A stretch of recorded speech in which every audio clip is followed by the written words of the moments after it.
What happens when betrayal leads you straight into the arms of the devil himself? Evelyn Carter walked into her boyfriend's mansion, expecting answers. What she found instead was her entire world burning to ash, her boyfriend tangled with her best friend in silk sheets that cost more than her rent. But she didn't cry. She didn't beg. She simply turned to leave, unaware that Victor Bellini, the city's most feared mafia kingpin and her boyfriend's father, stood watching from the shadows. And in her silent defiance, he saw something he hadn't seen in decades: strength worthy of his world. What happened next would shatter 3 lives forever. If you want to know how revenge can taste sweeter than love, stay with me until the very end. And don't forget to hit that like button and comment which city you're watching from. I want to see how far this story travels. Evelyn Carter had always believed that heartbreak arrived with warning signs: a distant phone call, a forgotten anniversary, the slow fade of attention that people talked about in therapy sessions and late-night confessions with wine-drunk friends. She was wrong. Heartbreak didn't whisper. It detonated. The Bellini mansion stood like a monument to old money and older secrets, its stone facade glowing amber under the early November sunset. Evelyn had been here dozens of times over the past 18 months, always as Noah's girlfriend, always feeling slightly out of place among the marble columns and Renaissance paintings that probably cost more than her student loans. Tonight felt different. Tonight the house seemed to loom over her with something close to malice. She clutched her phone tighter as she approached the heavy oak doors. Noah hadn't answered her calls in 3 days. 3 days of silence after their argument about his business associates, men in expensive suits who looked at her the way wolves studied sheep. She'd asked too many questions. He'd deflected with charm and expensive dinners until she'd finally confronted him about the rumors, the whispers that followed his family name like smoke. The door was unlocked. That should have been her first warning. The foyer stretched before her in cathedral-like grandeur, all vaulted ceilings and Italian tile that echoed her footsteps like accusations. The house felt empty, though she knew it never truly was. The Bellini family kept staff, security, people who moved through shadows, and kept secrets better than priests. "Noah?" Her voice bounced off the walls, unanswered. She climbed the grand staircase, her hands sliding along the mahogany banister that had been polished to mirror shine. The second-floor hallway stretched in both directions, doors closed like sealed tombs. She knew which one was Noah's private suite. She'd been there before, though never without invitation, never without him greeting her with that boyish smile that made her forget why the Bellini name made hardened men cross the street. The door stood slightly ajar. Later, Evelyn would remember this moment with crystalline clarity. The way the hallway seemed to narrow, the way her heartbeat suddenly filled her ears like thunder, the way some primal part of her brain screamed to turn around and leave. But she was 26 years old and had been raised to believe that love meant fighting for what mattered, that relationships required courage and confrontation. So she pushed the door open. The room smelled like expensive cologne and betrayal. Late afternoon light slanted through floor-to-ceiling windows, illuminating the scene with brutal clarity. The massive bed with its silk sheets the color of champagne, the scattered clothes forming a trail from the door to the mattress. And there, tangled together in post-coital abandon, were Noah Bellini and Jessica Chen, her boyfriend, her best friend since college. Evelyn didn't scream. The sound that came from her throat was smaller than that, more animal, a wounded noise that she'd never heard herself make before. It was the sound of something fundamental breaking, like the crack of ice before it gives way beneath your feet. Noah's head snapped up first, his dark hair was disheveled, his face flushed, and for one perfect second, he looked like exactly what he was. A spoiled 28-year-old caught doing something he knew would destroy someone he claimed to love. "Evie," he started, scrambling for the sheet. Jessica sat up slower, her expression morphing from shock to something harder, something that looked almost like satisfaction. "This isn't what it looks like," she said, and the sheer audacity of the cliché almost made Evelyn laugh. "Really?" Evelyn's voice came out steady, cold as winter steel. "Because it looks like my boyfriend is screwing my best friend in his family's mansion. Let me explain." Noah was on his feet now, wrapping the sheet around his waist like it could somehow preserve his dignity. "How long?" Evelyn heard herself ask. The question felt important somehow. though she wasn't sure why it mattered. Betrayal was betrayal whether it lasted a week or a year. Jessica spoke before Noah could. Does it matter? You were never right for him, Evelyn. You're too ordinary, too safe. She said safe like it was an insult, a curse word. Noah needs someone who understands his world. And you understand it. Evelyn turned to her former friend, seeing her clearly for perhaps the first time. Jessica had always been ambitious, always angling for the next party, the next connection, the next opportunity to climb social ladders that Evelyn hadn't even known existed. You understand the violence, the blood money, the fact that his family... Careful. Noah's voice hardened in a way she'd never heard before. You don't know what you're talking about. Don't I? Evelyn took a step backward, suddenly aware that she was alone in a mansion belonging to people who made their enemies disappear. I know enough. I know that your father runs half the crime in this city. I know that your business associates are murderers and drug dealers. I know that you've been lying to me about who you really are since the day we met. Then why are you here? Noah demanded, and there it was, the crack in his mask, the flash of something cruel beneath the charm. If I'm so terrible, if my family disgusts you, why did you come? Because I was stupid enough to think you might be different. Evelyn's throat burned. She refused to cry, not here, not in front of them. I thought maybe you were trying to get away from it all, that we were building something real. Jessica laughed. Actually laughed. The sound was like glass breaking. Real? Evelyn, nothing about you two was real. You were his rebellion, his little walk on the safe side. A nice girl from a nice family doing nice nonprofit work. You were always temporary. The words hit like physical blows, each one finding its mark with surgical precision. Because somewhere deep down, Evelyn had always suspected this truth, that she was too ordinary for Noah Bellini, that their relationship had an expiration date written in invisible ink, that men who wore $10,000 watches and drove cars that cost more than houses didn't end up with social workers who bought their clothes at outlet malls. I'm done, Evelyn said quietly. We're done. Don't call me. Don't text me. Don't send your people to check on me. Whatever this was, it's over. She turned to leave before the tears could come, before her composure could crack completely. The hallway seemed longer now, stretching like something from a nightmare. She focused on putting one foot in front of the other, on maintaining the dignity she had left. Evie, wait! Noah's voice followed her, but she didn't turn around. She was halfway down the grand staircase when she felt it, that crawling sensation of being watched. Her hand tightened on the banister as her eyes swept the foyer, empty, silent. But the feeling persisted, raising goosebumps along her arms. You walk away from betrayal better than most men I've known. Evelyn's head snapped toward the voice. He stood in the doorway of what she knew was the library. A man she'd only seen in passing, only glimpsed at family gatherings where she'd felt perpetually out of place. Victor Bellini, Noah's father, the patriarch, the kingpin. He was taller than she'd realized, or maybe he just filled space differently than other people. Late 40s, with silver threading through dark hair that was swept back from a face that looked carved from marble. All hard angles and sharp edges softened only slightly by what might have been cruel beauty in his youth. He wore a three-piece suit like armor, perfectly tailored, perfectly pressed, the kind of expensive that whispered rather than shouted. But it was his eyes that held her frozen on the stairs. Dark eyes that had seen too much, done too much, eyes that belonged to a man who made life and death decisions before breakfast and slept soundly afterward. Mr. Bellini, she managed, her voice smaller than she wanted. Victor. He moved toward her with the fluid grace of a predator, unhurried but purposeful. Mr. Bellini was my father, and he's been dead for 20 years, though I suspect he'd have appreciated your composure just now.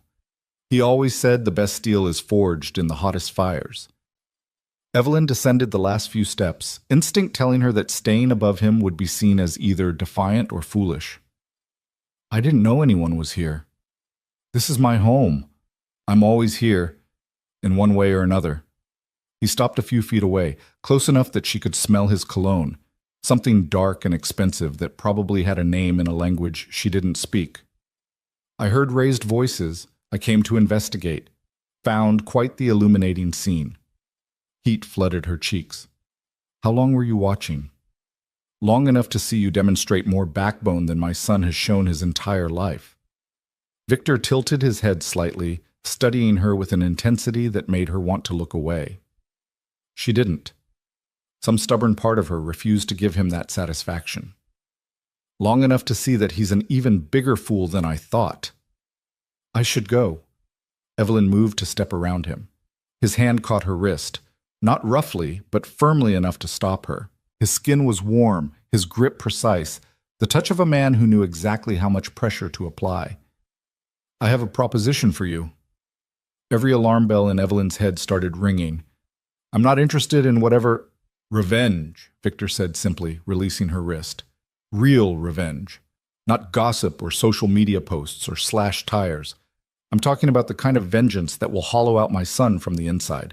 The kind he'll feel every single day for the rest of his life. Evelyn's breath caught. Why would you want to hurt your own son? Because he needs to learn that actions have consequences.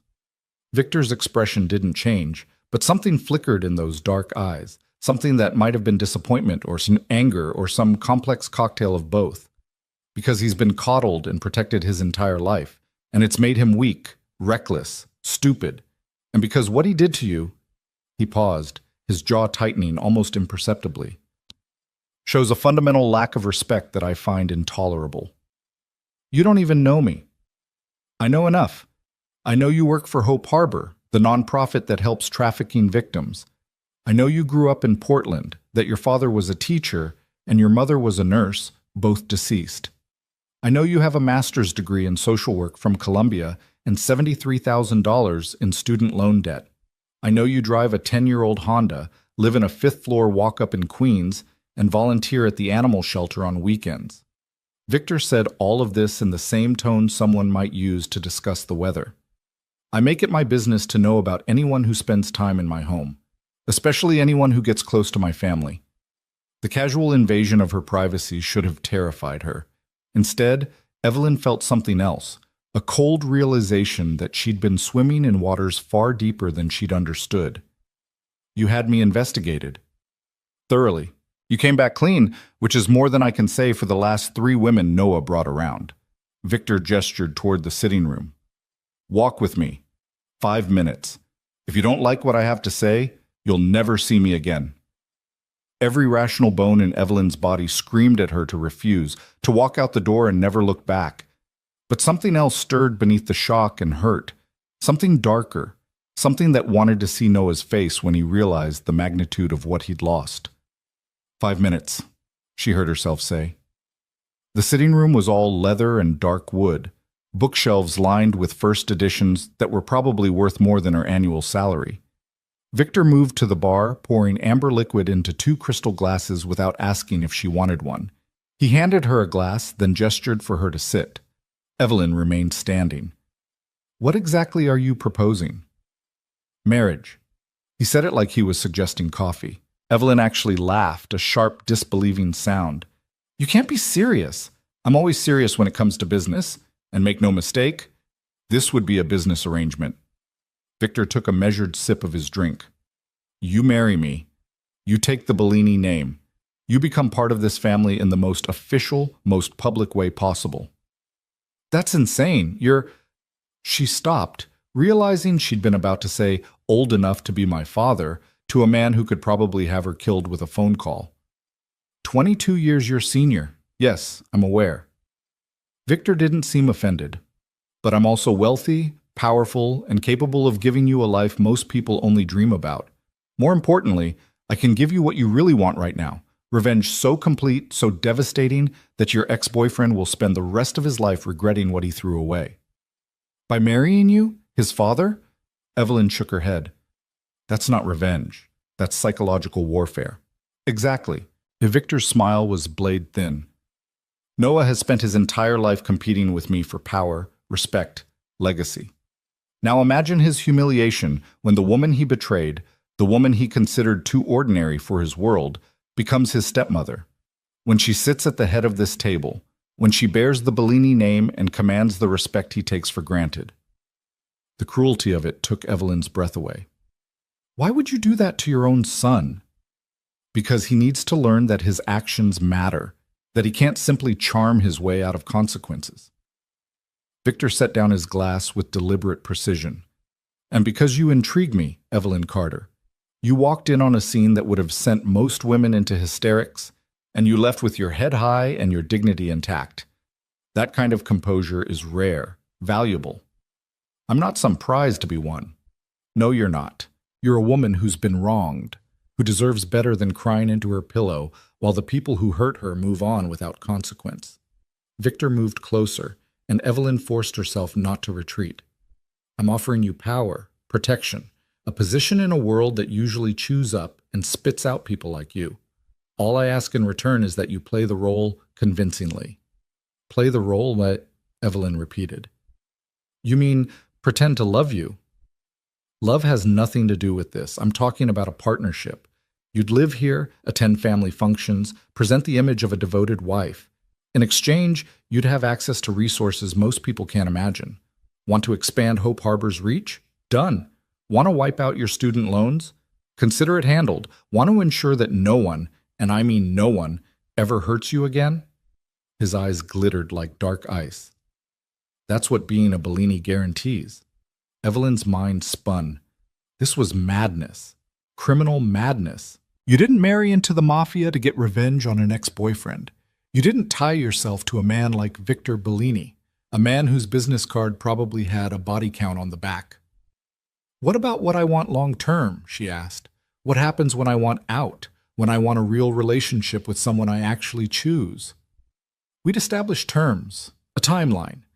This doesn't have to be forever, though I reserve the right to renegotiate if circumstances change. Victor paused, his expression unreadable. But I'll be honest with you, Evelyn. The moment you take my name, your life changes permanently. You'll see things, know things, be part of things that will make you understand why people fear the Bellini family. There's no going back to who you were before. You're trying to scare me. I'm trying to give you informed consent. He said it so matter-of-factly that Evelyn almost laughed again. If you say yes to this, you need to understand what you're accepting. The danger, the violence that exists at the edges of my world. The fact that my enemies will see you as leverage, and my allies will test you to see if you're worthy of the name. And if I fail those tests, you won't. Victor said it with absolute certainty. I've survived in this business for 25 years by reading people accurately. You have something most people lack. The ability to adapt without losing yourself. That's what makes you perfect for this. Evelyn looked down at the untouched drink in her hand, watching light refract through the crystal. Upstairs, Noah was probably spinning some explanation to Jessica, or maybe they were laughing about her dramatic exit. Tomorrow, they'd continue their affair without consequence, without guilt, without any understanding of what they'd destroyed. The thought ignited something dark and fierce in her chest. If I did this, and I'm not saying I will, what would the actual arrangement look like? Her voice sounded strange to her own ears, like someone else was asking the question. Victor's expression didn't change, but something in his posture shifted almost imperceptibly, like a chess player recognizing a worthy opponent. We'd marry within the month. Quick engagement, very private ceremony, though the announcement would be extremely public. You'd move into the east wing of this house, separate quarters with complete privacy. We'd share certain spaces for appearance's sake, dinners, family gatherings, public events. I'd expect discretion, loyalty, and the ability to handle yourself in difficult situations. And in return, financial security beyond what you've ever imagined, protection from anyone who might wish you harm, access to resources that could expand your nonprofit work exponentially. Imagine what you could do for trafficking victims with actual funding and political connections. Victor enumerated each point like contract terms, and the satisfaction of watching Noah realize exactly what he lost. What about affection? Intimacy? Evelyn felt her cheeks heat but forced herself to ask. Are you expecting? No. Victor cut her off cleanly. Unless you wanted that, this would be a marriage in name only. I'm not interested in coercing anyone into my bed, Evelyn. If physical intimacy ever became part of our arrangement, it would be because we both wanted it, not because you felt obligated. The answer should have reassured her, Instead, it raised more questions about what kind of man Victor Bellini actually was beneath the tailored suits and casual violence. "I need time to think about this," Evelyn said finally. "You have until tomorrow night. Come to Giano's at 8 o'clock. It's a restaurant I own in Manhattan." Victor pulled a card from his jacket, holding it out to her. "If you show up, I'll take that as your answer. If you don't, we'll never speak of this conversation again." Evelyn took the card, her fingers brushing his for just a moment. His hands were warm, steady, the hands of a man who'd never trembled over a decision in his life. "One more thing," Victor said as she turned to leave. "That friend of yours, Jessica. She's been feeding information about Noah to the Costello family for 3 months. They're rivals of ours, in case you weren't aware. Noah's too blinded by chemistry to see he's being played." Evelyn stopped. "Why are you telling me this?" "Because I want you to understand that the betrayal you witnessed upstairs goes deeper than sex. She was never your friend, Evelyn. She's a plant, an opportunist using both you and my idiot son for her own agenda." Victor's voice hardened. "If you walk away now, fine. But know that the people who hurt you are worse than you imagine, and they'll never face consequences unless someone makes them." The words settled over Evelyn like a mantle, heavy and dark. She left without responding, walking through the mansion's halls that suddenly felt less like a home and more like a fortress.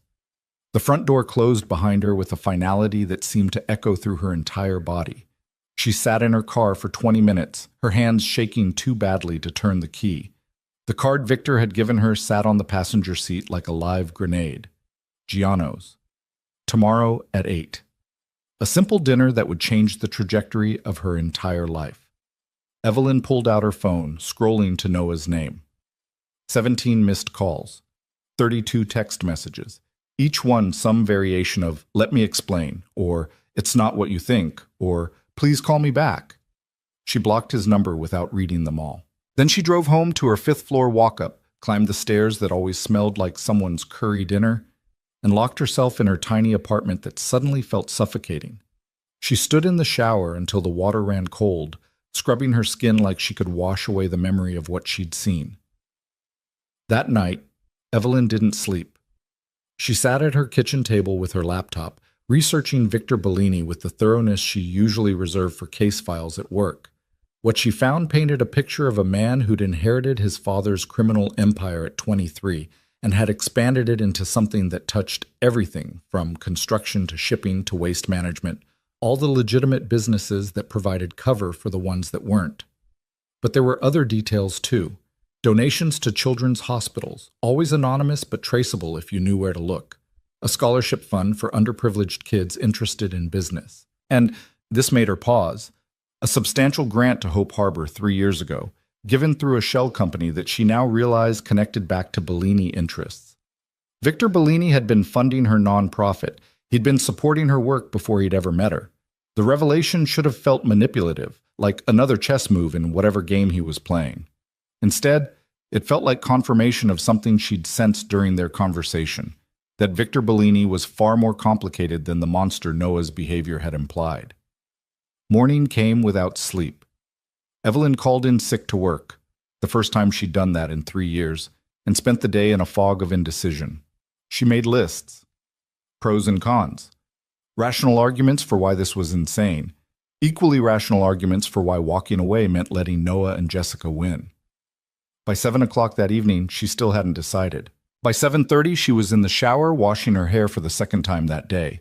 By 7:45, she was standing in front of her closet, staring at clothes that all seemed wrong for dinner with a Mafia kingpin who'd proposed a marriage of vengeance.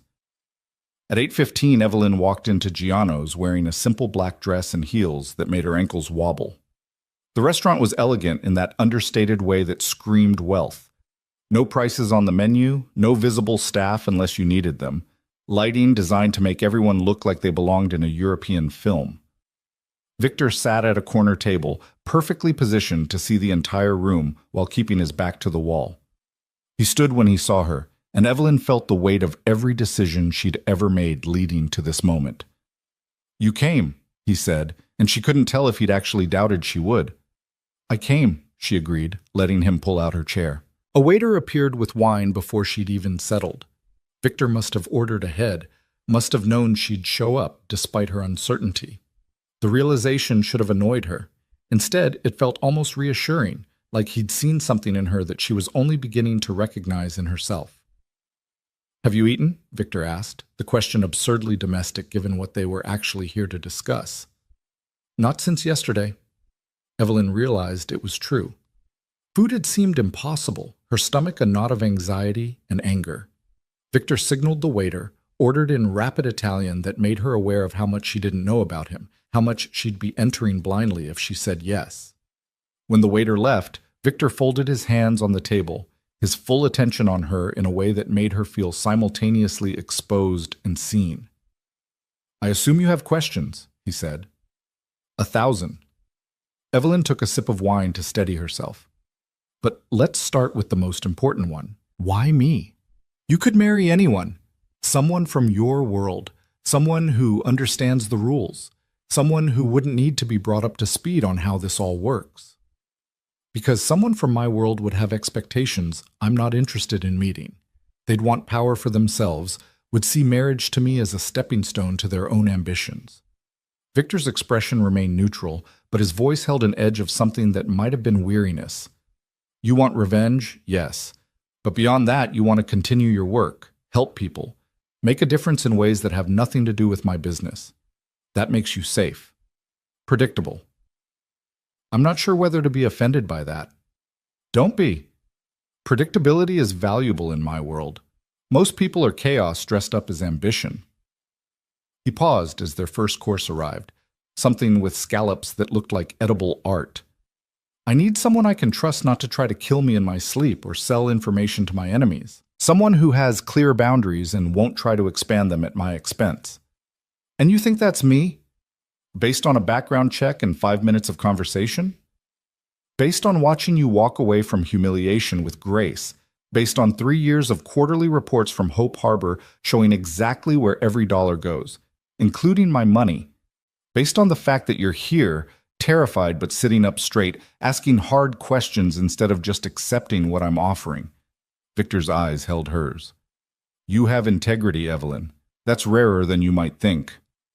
The compliment landed strangely, warming something in her chest, even as her mind screamed that she shouldn't trust anything this man said. What happens to Noah? He learns that consequences exist. Beyond that, it's not my concern. Victor cut into his scallop with surgical precision. He'll continue to work in the family business. I won't cut him off completely. But his position will change. His standing in our world will shift. People will know that he disrespected someone under my protection and that I took action. By marrying the woman he cheated on. By honoring someone he treated as disposable. Victor's correction was subtle but significant. In my world, how you treat those weaker than you matters. Noah forgot that. Or perhaps he never learned it in the first place. They ate in silence for a few minutes. The food was extraordinary, each bite a reminder of the life Victor was offering. A life where scallops cost more than her weekly grocery budget, where wine came from vineyards she couldn't pronounce, where every detail was curated and controlled. "I need guarantees," Evelyn said finally. "Legal guarantees about my safety, my autonomy, my ability to walk away if this becomes unbearable. We'll have a prenuptial agreement drawn up. I'll have my lawyers include clauses protecting your interests, financial settlement if we divorce, assurances about your physical safety, terms around the marriage itself." Victor seemed unsurprised by her demand. "Anything else?"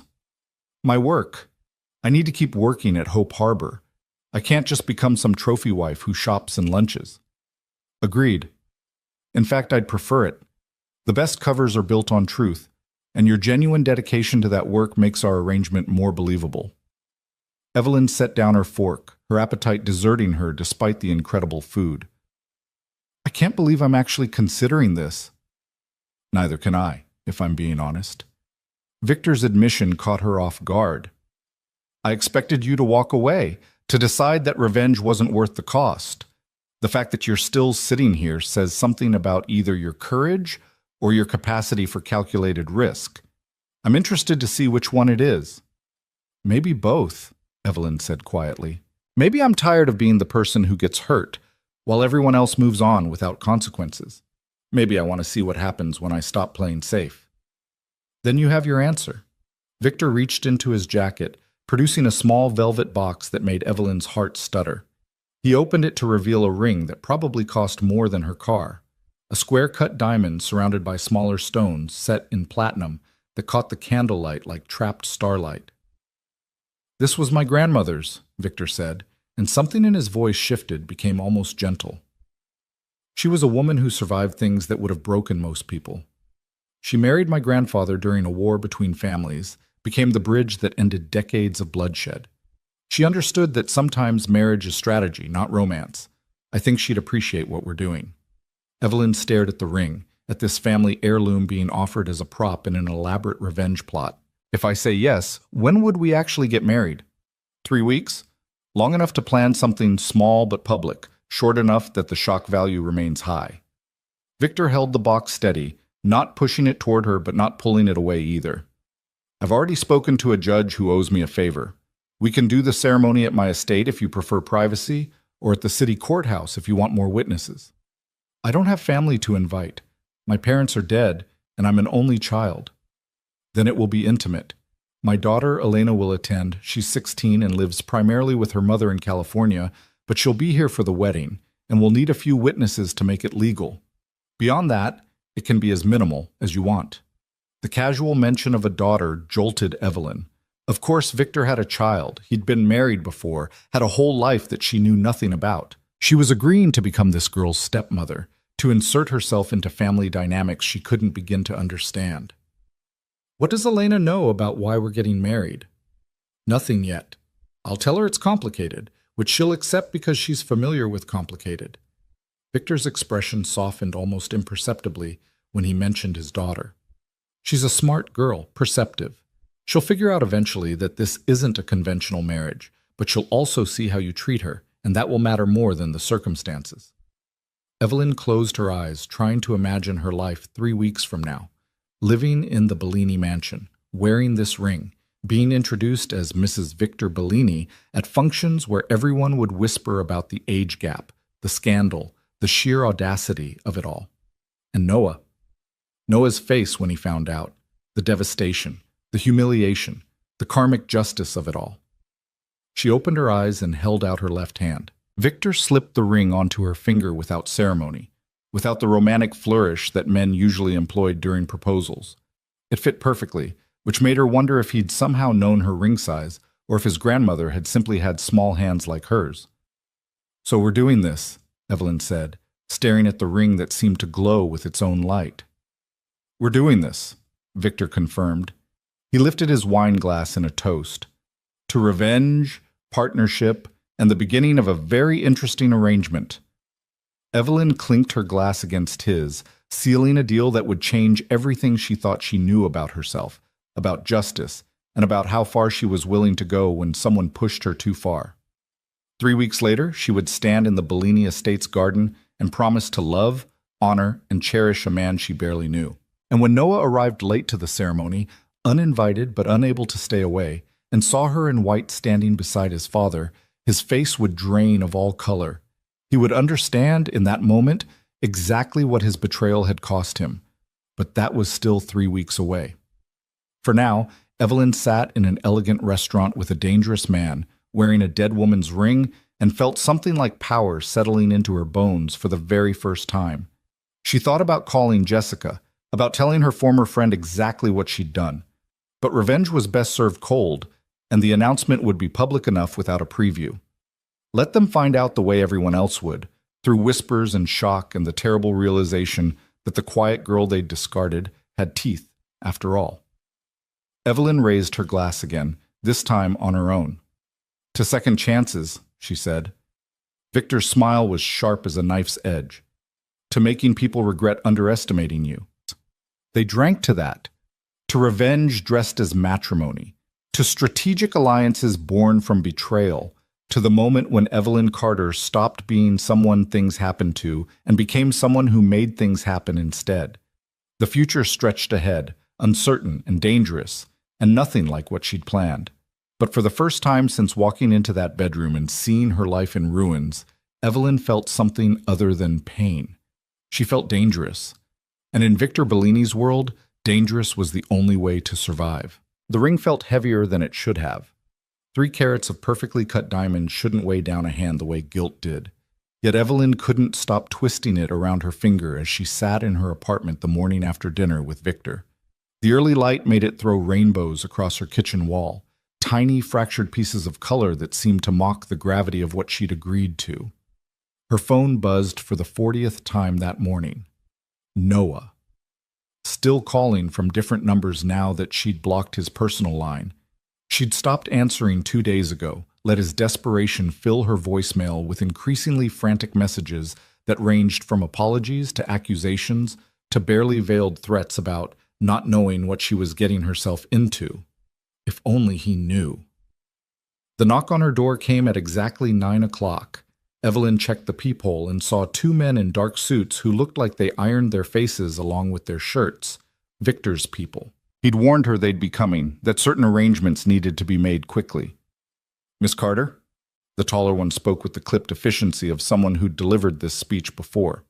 "Mr. Bellini sent us to assist with your transition. We have movers ready to pack your apartment whenever you're ready, and there are security protocols we need to discuss." Evelyn opened the door wider, letting them into her small space that suddenly felt even more cramped with their presence. They moved through her apartment like they were cataloging evidence, noting her secondhand furniture and the water stain on her ceiling that her landlord kept promising to fix. "I haven't given notice to my landlord yet," Evelyn said, watching them examine her bookshelves with professional detachment. "Already handled. Mr. Bellini purchased the building this morning. Your lease has been terminated with appropriate compensation to you and the other tenants being relocated." The man said this like he was discussing the weather. "You're free to take whatever you want with you. The rest will be disposed of or donated according to your preferences." The casual display of power made Evelyn's stomach twist. Victor had bought her entire building in less than 12 hours, probably made a few phone calls, signed some papers, and erased the problem of her lease like it had never existed. This was the world she was entering, a world where money and influence could reshape reality with terrifying ease. "I want my books, my clothes, my grandmother's china." Evelyn heard her voice coming from somewhere far away. "Everything else can go to charity." The men made notes on identical tablets, their movements synchronized in a way that suggested military training or something close to it. The shorter one stepped closer, his expression almost sympathetic. "Miss Carter, we need to discuss security. The moment your engagement to Mr. Bellini becomes public knowledge, you become a target. There are people who would use you to hurt him, and we need to make sure you understand the risks." Victor mentioned that. "With respect, I don't think you fully grasp what it means." The man pulled out his tablet, swiping to a series of photos that made Evelyn's breath catch. Crime scenes, bodies, wreckage from bombings and shootings that looked like they belonged in war zones, not American cities. "These are from the last 3 years, attacks on Bellini interests and allies. We've prevented dozens more, but the threat is constant." Evelyn forced herself to look at each image, to really see what she was signing up for. A restaurant blown apart, tables still set for dinner among the rubble. A car burned down to its skeleton, the interior charred beyond recognition. A woman's photo, before and after, showing a beautiful socialite, and then the same woman with half her face scarred from acid. "That's Maria Costello," the man said quietly. "She married into a rival family 5 years ago. Someone wanted to send her husband a message." The implicit warning was clear. This could be Evelyn. This could be her face, her body, her life ended or destroyed because she'd agreed to wear Victor Bellini's ring. "Why are you showing me this?" Evelyn asked, though she already knew the answer. "Because Mr. Bellini insisted. He said you needed to make this choice with full information, not romantic illusions." The man's expression softened slightly. "He also said that if you want to walk away now, there won't be any consequences. He'll handle the fallout with his son personally." Evelyn looked down at the ring again, at the way it caught the light like captured fire. She thought about Noah's face in that bedroom, about Jessica's satisfied smirk, about a lifetime of being the person who played it safe while others took what they wanted without remorse. "I'm not walking away," she said firmly, "but I need to know how to protect myself. Teach me." The men exchanged a glance that might have been approval. For the next 2 hours, they walked her through security protocols that felt like something from a spy movie. how to check her car for tampering, which routes to vary when driving, how to recognize when she was being followed. They gave her a phone, encrypted, untraceable, with Victor's number programmed as the only contact. You have an emergency. You call that number. Day or night, it doesn't matter. Someone will answer, and help will come. The taller man demonstrated the phone's panic button, hidden behind what looked like a standard camera app. 3 seconds of pressure, and every Bellini security asset in the city gets your location. It felt surreal, like she was being inducted into something far larger than a marriage of convenience.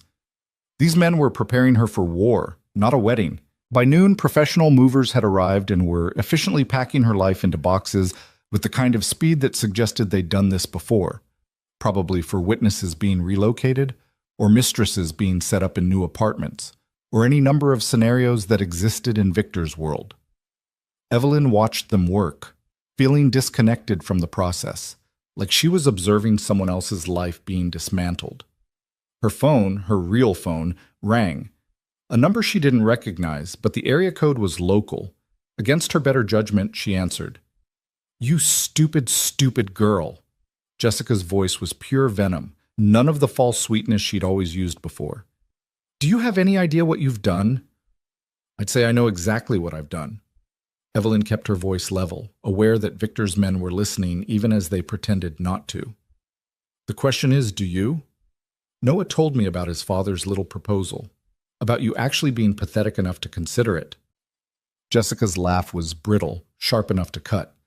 "You think marrying that monster makes you powerful? You think it makes you anything other than a whore who sold herself for revenge?"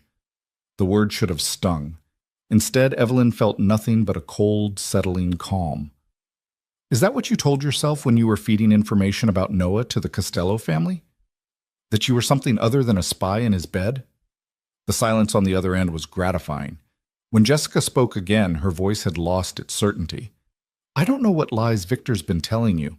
He told me you've been compromised for 3 months, that you were planted to get close to Noah, to gather intelligence about Bellini operations." Evelyn walked to her window, looking down at the street where one of Victor's black SUVs was already parked.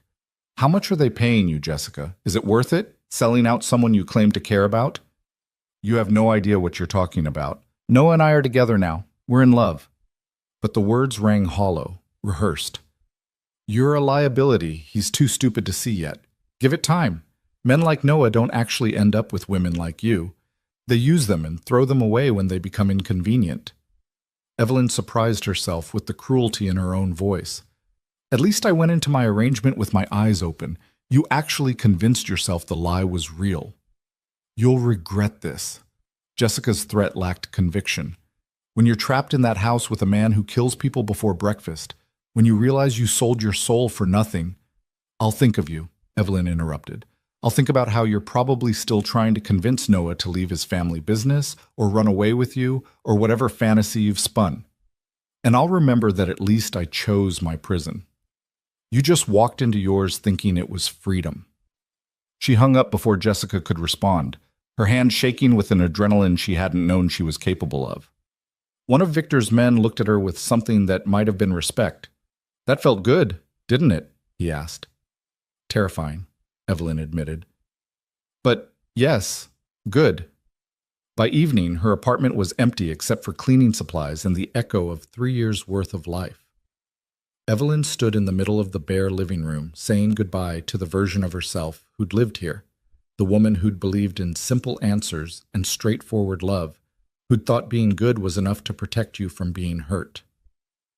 The drive to the Bellini estate took 40 minutes through traffic that parted around their convoy like water around stone.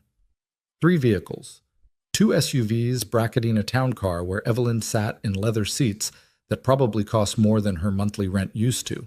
The men didn't speak to her during the drive, their attention focused on their surroundings with an intensity that reminded her exactly how seriously they took potential threats.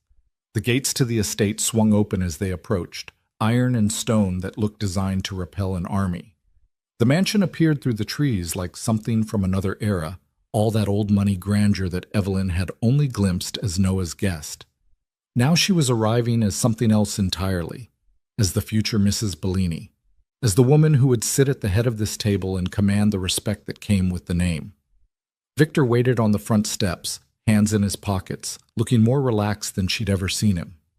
He'd traded his three-piece suit for dark slacks and a crisp white shirt with the sleeves rolled to his elbows, revealing forearms that suggested he did more than just sign papers and make phone calls. There was a physicality to him that Evelyn hadn't noticed before, a dangerous edge beneath the civilized veneer. "Welcome home," he said as she stepped out of the car, and the word home landed strangely, both foreign and somehow inevitable. "Strange definition of home," Evelyn replied, looking up at the mansion that loomed against the darkening sky. "You'll get used to it. Most people do." Victor gestured for her to follow him inside.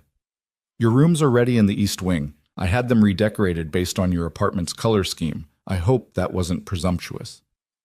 "You've bought my building, had my life packed into boxes, and arranged a wedding in 3 weeks.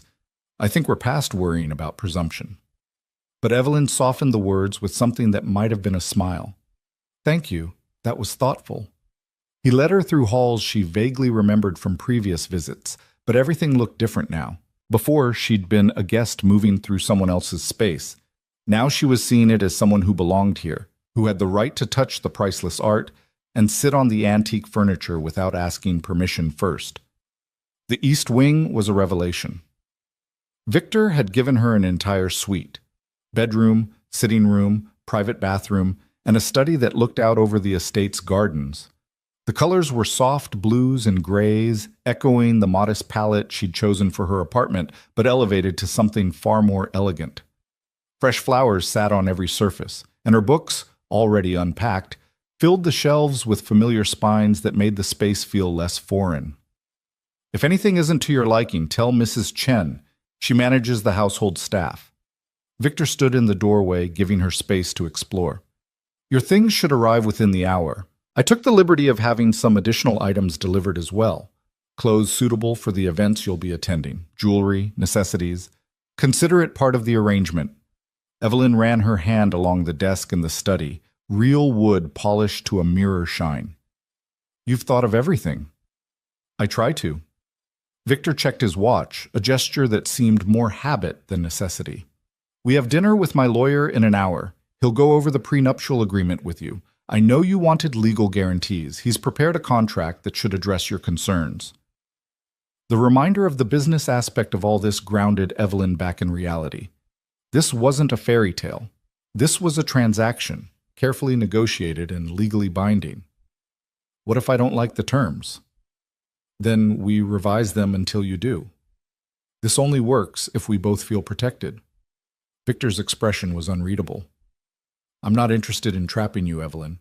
Willing participation is essential.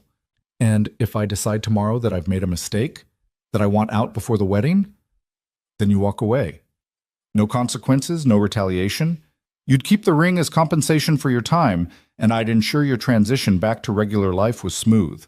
He said it without hesitation, like he'd already considered this possibility. "But I don't think you will." "No?" Evelyn turned to face him fully. "What makes you so sure?" "Because you're not the kind of person who makes decisions lightly. You've spent the last 3 days researching me, my business, my history. You've weighed the risks against the benefits.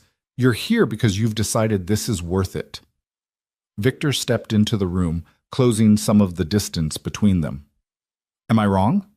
Evelyn wanted to argue, to push back against his certainty, but he wasn't wrong. She had spent 3 sleepless nights reading everything she could find about Victor Bellini, about his empire built on shadows and legitimate business fronts, about his reputation as someone who honored deals and destroyed those who broke them. She'd made her choice with full knowledge of what it meant. "You're not wrong," she admitted, "but that doesn't mean I'm not terrified." "Good. Fear keeps you sharp. It's the people who aren't afraid in my world who end up dead." Victor glanced at his watch again. "Get settled. I'll have someone bring you to my study in 45 minutes. Wear something comfortable. Vincent tends to drone on about legal minutiae, and you'll want to be relaxed." He left before she could respond, pulling the door closed behind him with a soft click that somehow felt louder than a slam. Evelyn stood in her new rooms, her new life, and tried to process the surreal reality of where she was and what she'd agreed to. Her suitcases arrived 20 minutes later, carried by silent staff who unpacked with efficient precision. They hung her modest wardrobe next to clothes still bearing designer tags, outfits that Victor had selected without ever asking her size, but which she knew instinctively would fit perfectly. He'd had her investigated so thoroughly that he probably knew her measurements better than she did. Evelyn changed into a simple dress, one of her own, not the designer pieces, and studied herself in the floor-length mirror. She looked the same. Dark hair still fell in the same waves. Green eyes still held the same uncertainty. But something had shifted behind them, something harder and more determined than the woman who'd walked into Noah's bedroom 4 days ago. The knock came exactly 45 minutes later. A young woman, early 20s, wearing staff blacks, waited in the hallway with a professional smile. "Mrs. Chen asked me to bring you to Mr. Bellini's study, Miss Carter." The title felt wrong and right simultaneously. Soon it would be Mrs. Bellini, a name that carried weight and fear in equal measure. Evelyn followed the young woman through the mansion's corridors, memorizing turns and landmarks in case she needed to navigate alone. The study was on the second floor, behind double doors of dark wood carved with intricate patterns that probably told a story she'd never learn. Victor stood by the windows, speaking in low tones to a man who could only be his lawyer. Vincent Caruso looked exactly like someone who managed the legal affairs of a crime family should. Silver-haired, expensive suit, eyes that had seen enough to never be shocked by anything. He turned when Evelyn entered, his expression warming with practiced charm. "Miss Carter, I've heard a great deal about you." Vincent extended his hand, his grip firm but not aggressive. "Shall we discuss the terms of your protection?"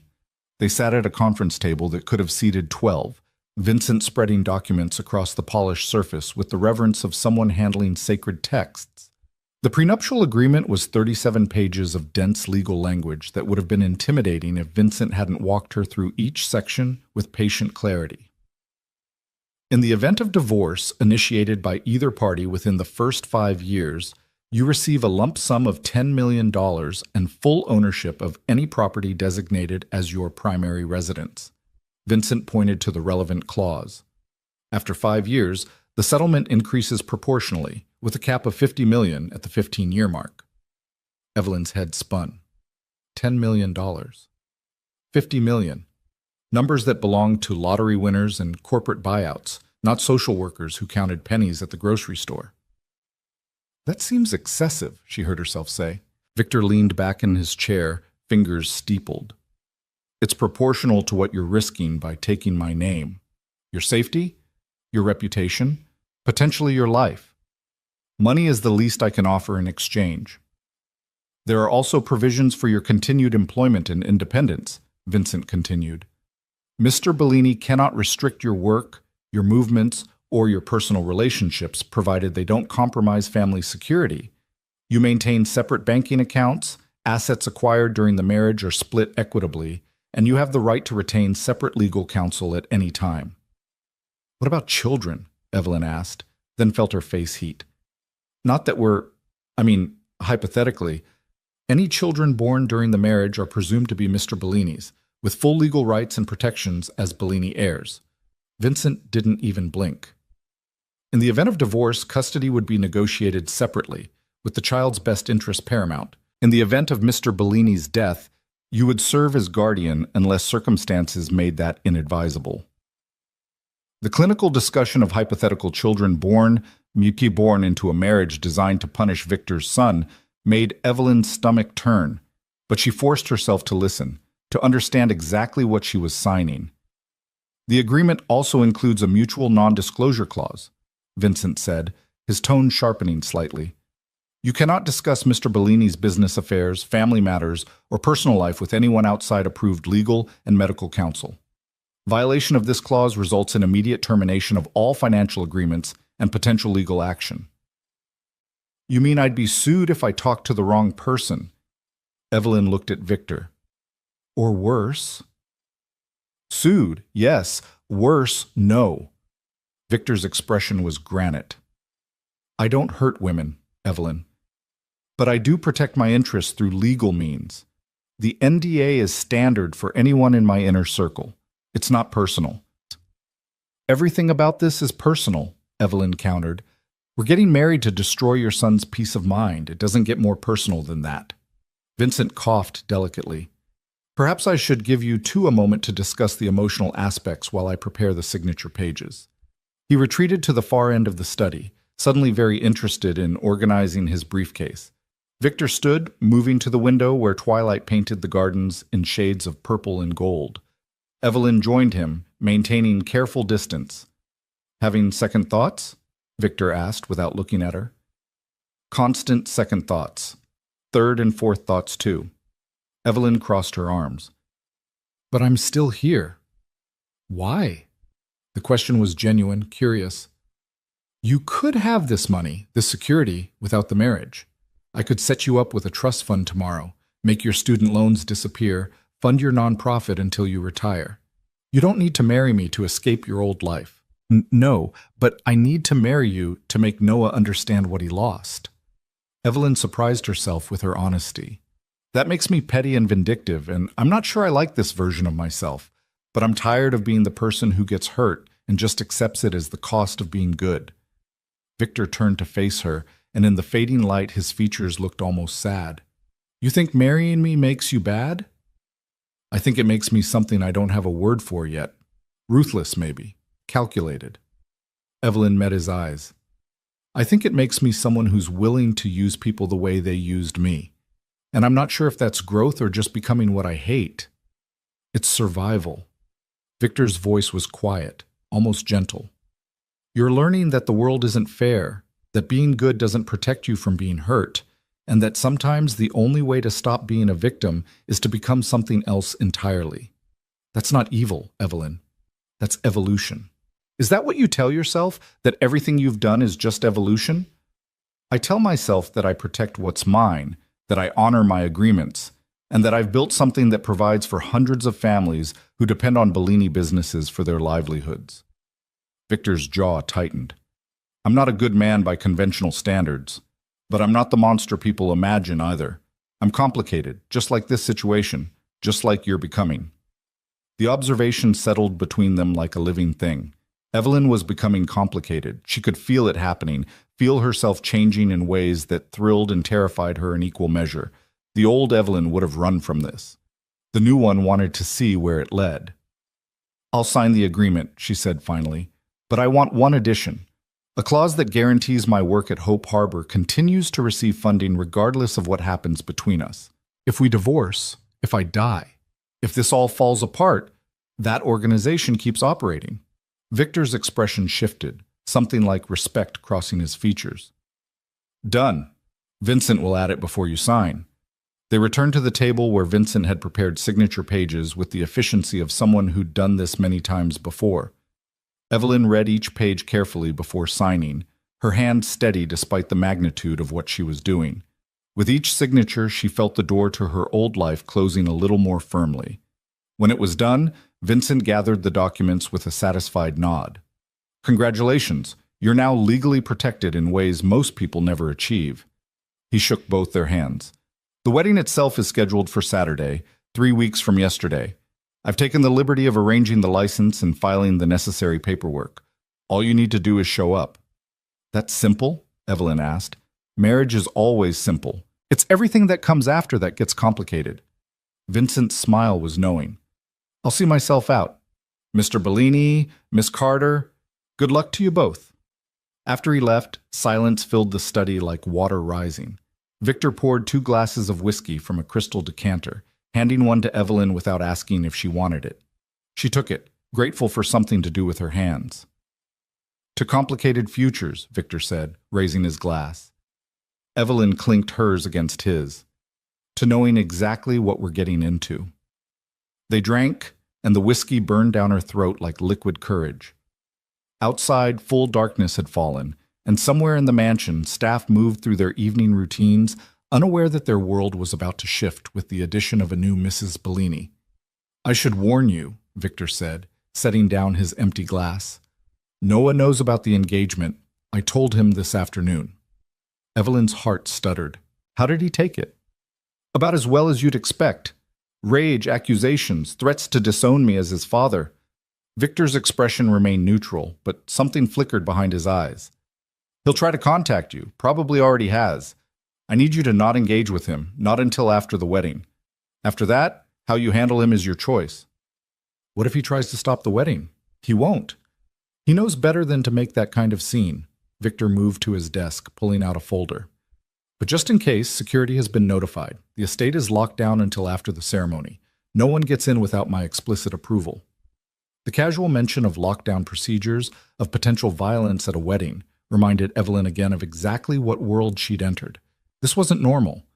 This was a fortress mentality, a constant state of vigilance against threats both known and imagined. I'm going to bed, Evelyn said suddenly, exhaustion crashing over her like a wave. This has been the longest day of my life, and tomorrow I apparently start wedding planning with a criminal empire's resources at my disposal. Elena arrives tomorrow afternoon, Victor said, making Evelyn pause in the doorway. My daughter. She's been briefed on the situation, understands this is unconventional, but she'll have questions. I wanted you to be prepared. Prepared for your teenager to interrogate me about why I'm marrying her father 3 weeks after my ex-boyfriend cheated on me with my best friend? Evelyn's laugh was slightly hysterical. I don't think there's any preparing for that conversation. Elena's perceptive, but she's also kind. Give her honesty, within reason, and she'll respect you for it. Victor's voice softened in that way it did when he mentioned his daughter. She deserves to know she's getting a stepmother who isn't pretending to be something she's not. Evelyn nodded, too tired to unpack the implications of building a real relationship with a stepdaughter in a fake marriage. She made her way back to her suite, the hallways feeling less foreign now, more like a maze she was beginning to learn. Her rooms waited exactly as she'd left them, except now the evening staff had turned down her bed and left a small plate of fruit and cheese on the nightstand. She should have been hungry. She couldn't remember the last time she'd eaten a real meal, but food held no appeal, so she stood in the shower instead, letting scalding water turn her skin pink while she tried to process everything that had happened in the span of less than a week.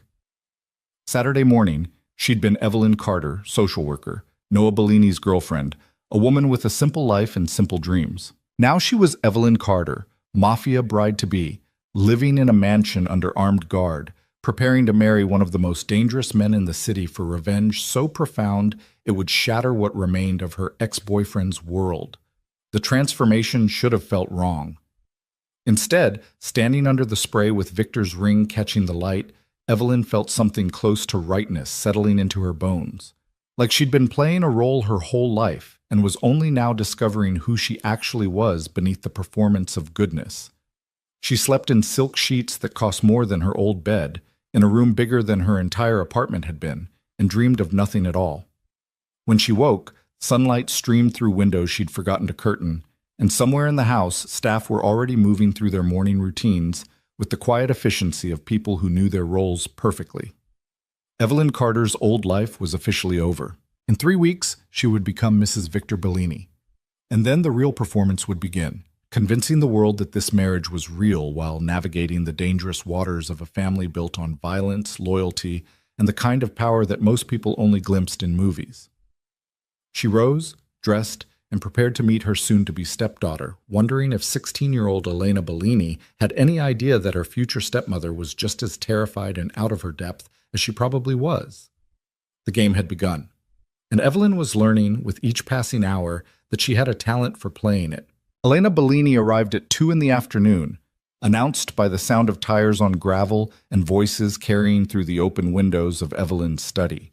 She'd been attempting to work, reviewing case files from Hope Harbor that her supervisor had emailed with pointed questions about when she'd be returning to the office, but the words kept blurring together, her mind unable to focus on trafficking victims and resource allocation when her own life had become something she barely recognized. Evelyn moved to the window and watched a sleek black car pull up to the main entrance. The driver emerged first, opening the rear door with practiced efficiency. What stepped out was not the sullen teenager Evelyn had been bracing herself for, but a girl who moved with the unconscious grace of someone raised among wealth and danger in equal measure. Elena was tall for 16, with her father's dark hair falling in waves past her shoulders, and eyes that assessed her surroundings with the same sharp intelligence Victor possessed. She wore designer jeans and a leather jacket that probably cost more than Evelyn's monthly salary used to be, But there was nothing spoiled in her bearing, just a quiet confidence that came from knowing exactly who she was and what her last name meant. Victor appeared from somewhere inside the house, and Evelyn watched the reunion through glass like a voyeur glimpsing an intimate moment. Father and daughter embraced without the awkwardness that often plagued teenagers with their parents. Elena said something that made Victor laugh, an actual laugh that transformed his face into something younger, lighter. And for a moment, Evelyn saw the man he might have been without the weight of his empire pressing down on his shoulders. Then Elena looked up at the house, her gaze sweeping the windows with systematic precision, and her eyes found Evelyn's. Even from this distance, Evelyn felt the assessment, the calculation behind those dark eyes that were so like her father's. Elena said something to Victor, nodded toward the window where Evelyn stood, and Victor's expression shifted back to something more guarded. "No time like the present," Evelyn muttered to herself, stepping away from the window and bracing for what she knew would be the most important performance of this entire arrangement.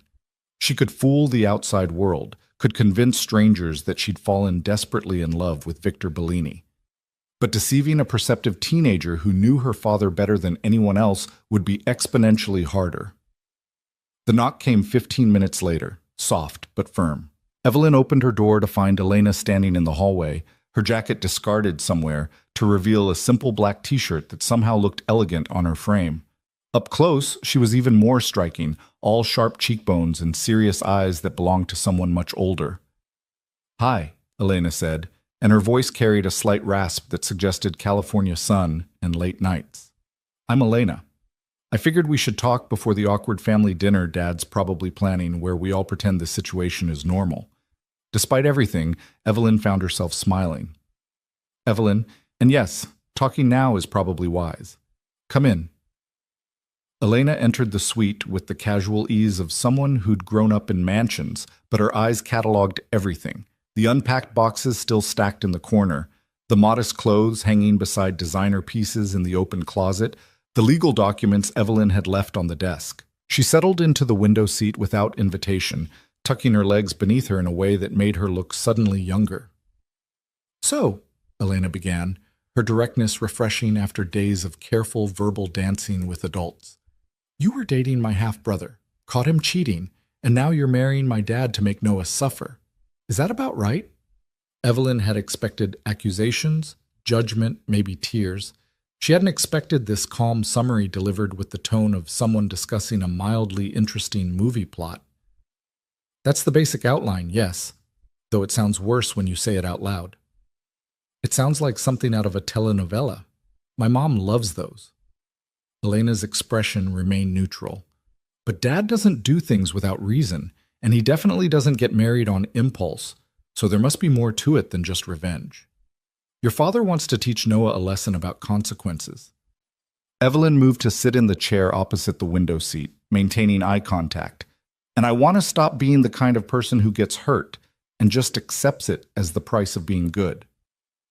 "That part I get. The world is brutal to people who won't fight back." Elena tilted her head, studying Evelyn with unnerving focus. "What I don't get is why Dad chose you specifically. He could have married anyone, used anyone to punish Noah. Why a social worker with student loans and a Honda that's older than I am?" The bluntness should have been offensive. Instead, Evelyn appreciated the honesty after days of careful politeness from everyone else. "He said I had integrity, that I was predictable in the right ways, that I wouldn't try to kill him in his sleep or sell family secrets to his enemies." "Low bar, say," Elena murmured. "But accurate. Dad's last girlfriend, before he decided women were more trouble than they were worth, tried to plant listening devices in his office. He caught her, obviously, and she disappeared. I don't know where, and I've learned not to ask those kinds of questions." The casual mention of a woman disappearing sent ice down Evelyn's spine. This was Elena's normal, growing up knowing her father made people vanish, that violence and retribution were just part of the family business. "Does that bother you? Not knowing? Would knowing change anything? Would it bring her back or make Dad less dangerous?" Elena shrugged with practiced nonchalance. "I learned a long time ago that my father is complicated. He loves me, protects me, gives me everything I could want. He's also capable of terrible things when people cross him. Both realities exist simultaneously."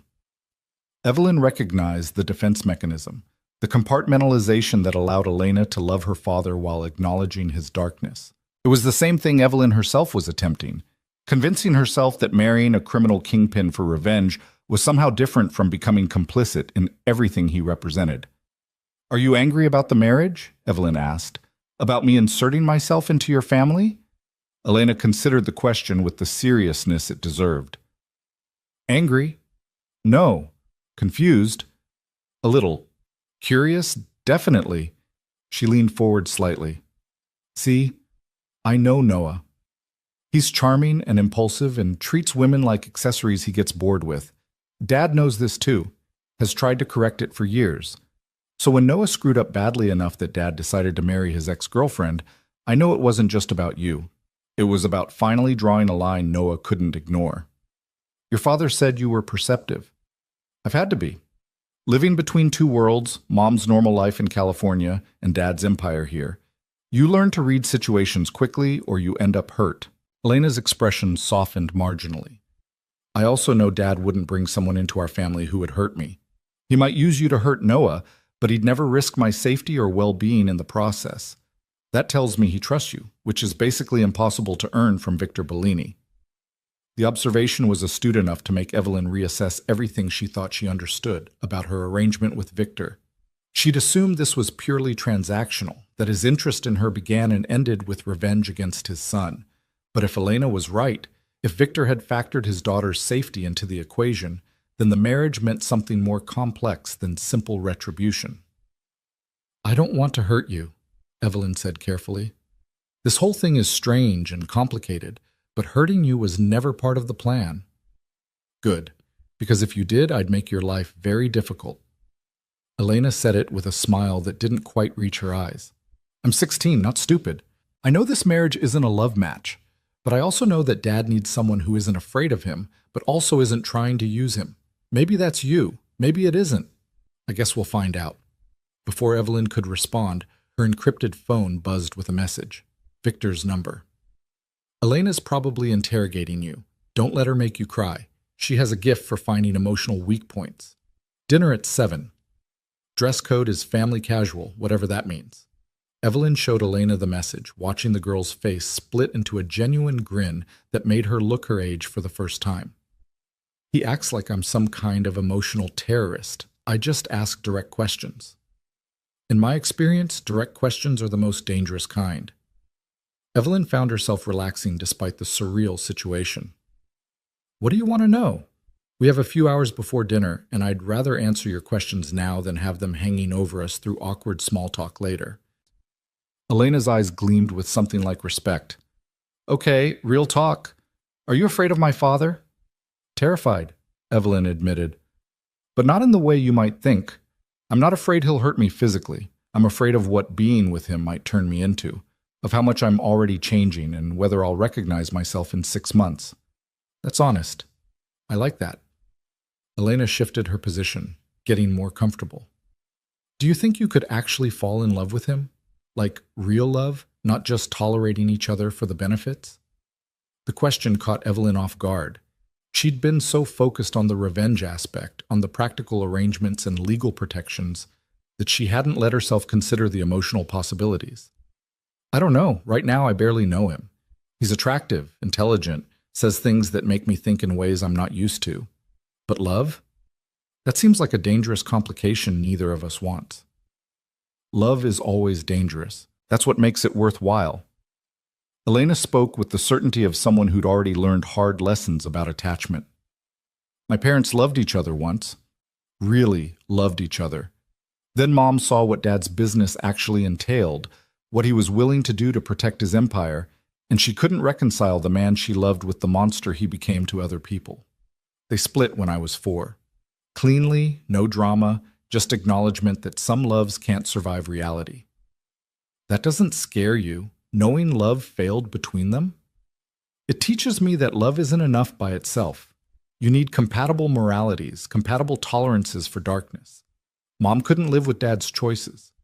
You're walking into this knowing exactly what those choices are. That gives you a better shot than she ever had." The wisdom coming from a 16-year-old was startling, But Evelyn supposed growing up as Victor Bellini's daughter accelerated emotional maturity, whether you wanted it to or not. What about you? Are you okay? Living between two worlds, seeing your father a few times a year, knowing what he does? Elena's expression shuddered slightly. I manage. I have therapy, lots of therapy. Mom makes sure I'm psychologically evaluated every 6 months to make sure I'm not developing antisocial tendencies or whatever they call it when kids of criminals go bad. I'm good at compartmentalizing. Too good, according to my therapist, but it's how I survive. I'm sorry you've had to learn survival skills at your age. Don't be. I'm not. Elena's chin lifted with unconscious pride. I'm a Bellini. That means something. It means I'm stronger than other kids my age, smarter about how the world actually works. It means I'll never be a victim because I know how predators think. There are worse legacies than that. The conversation was interrupted by a commotion downstairs, raised voices carrying up through the vents with a clarity that suggested intentional volume. Male voices, one of which Evelyn recognized with a sinking sensation in her stomach. Noah. Here. Despite Victor's assurances that security would keep him away until after the wedding, Elena was on her feet instantly, her body language shifting from relaxed teenager to soldier's daughter in a heartbeat. That's Noah. He shouldn't be here. Dad's security protocols. He's still family, Evelyn said, though her heart hammered against her ribs. Maybe they let him in because he's Victor's son. Not how it works. Not when Dad issues a lockdown. Elena pulled out her phone, typing rapidly. Something's wrong. They moved into the hallway together, drawn toward the noise like moths to potentially fatal flames.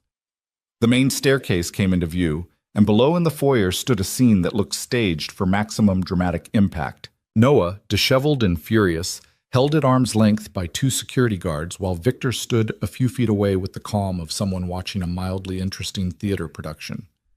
You can't do this, Noah's voice cracked with rage and something that might have been genuine pain. She's mine. You can't just take her because you want to punish me. Evelyn was never yours. She was a person who made her own choices, and you treated her like property to be discarded when something shinier came along. Victor's voice carried up the stairs with lethal calm. Now she's made a different choice, one that doesn't involve you. This is insane. You're marrying her out of spite. Noah struggled against the guard's hold. His expensive clothes rumpled, dark circles under his eyes that suggested he'd slept as poorly as Evelyn had. She's 26 years old. You're old enough to be her father. 22 years difference, yes. We've established the mathematics. Victor remained perfectly still, hands in his pockets, the picture of casual control. But unlike you, I don't lie to her about who I am or what I want. Our arrangement is honest. That's more than she ever got from you. Evelyn felt Elena's hand on her arm, a silent question. Should they intervene? Retreat back to the suite? She shook her head fractionally. If she was going to survive in this world, she needed to learn to handle confrontation without running, needed to prove she could stand beside Victor even when his son was falling apart in the foyer. Evelyn! Noah spotted her at the top of the stairs, his expression shifting from rage to desperate pleading. Please, tell him you're being coerced. Tell him you don't actually want this. I'm not being coerced. Evelyn's voice came out steadier than she felt, carrying down to the marble floor with clear authority. I made my choice, Noah, the same way you made yours when you decided Jessica was more interesting than our relationship. That was a mistake. I was stupid, I know that now, but this? Noah gestured wildly between Evelyn and Victor. This is revenge. This is you trying to hurt me the way I hurt you. Yes, Evelyn said simply, and the honesty of it seemed to stun Noah into momentary silence. It is revenge. It's also an opportunity, a fresh start, and a chance to be something other than the woman you cheated on. It's complicated, Noah, but it's my choice to make. He's a killer, a criminal. Noah's voice rose to a near shout. He's destroyed families, ordered people murdered. You work with trafficking victims, and you're going to marry someone who probably profits from that exact industry.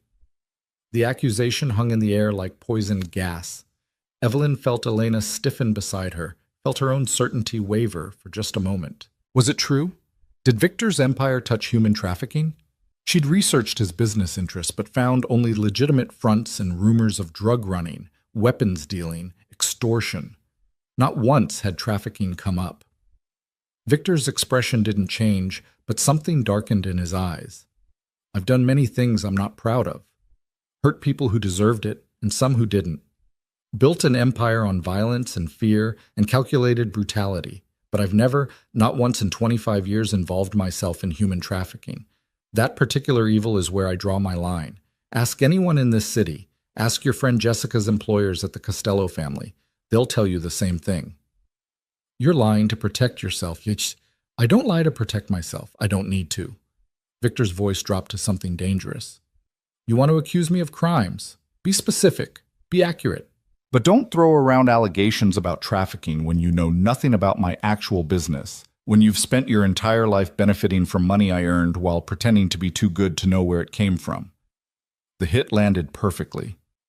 Noah flinched like he'd been struck because it was true. He'd lived off his father's empire while maintaining plausible deniability about its sources. He'd worn expensive clothes and driven luxury cars and charmed women in restaurants that catered to criminals, all while pretending he was somehow separate from the violence that funded his lifestyle. Get him out of here, Victor said to the guards, his tone conversational but absolute. And find out how he got past the gate. Someone's getting fired for this breach. As the guards began forcibly escorting Noah toward the door, he twisted back toward the stairs one more time. Evelyn, please, don't do this. I love you. The words that would have shattered her a week ago now barely registered. Evelyn looked at Noah, really looked at him, and saw not the charming man she'd thought she'd loved, but a spoiled child throwing a tantrum when a toy was taken away. He didn't love her. He'd probably never loved her. She'd been convenient, safe, someone who made him feel noble for slumming it with a woman who had morals and a real job. No, you don't, Evelyn called down, and her voice was steady as stone. You love the idea of me, the good girl who made you feel less guilty about your family business. But you never loved me enough to be honest with me, to protect me, to choose me when it mattered. So whatever you're feeling now, it's not love, it's just wounded pride.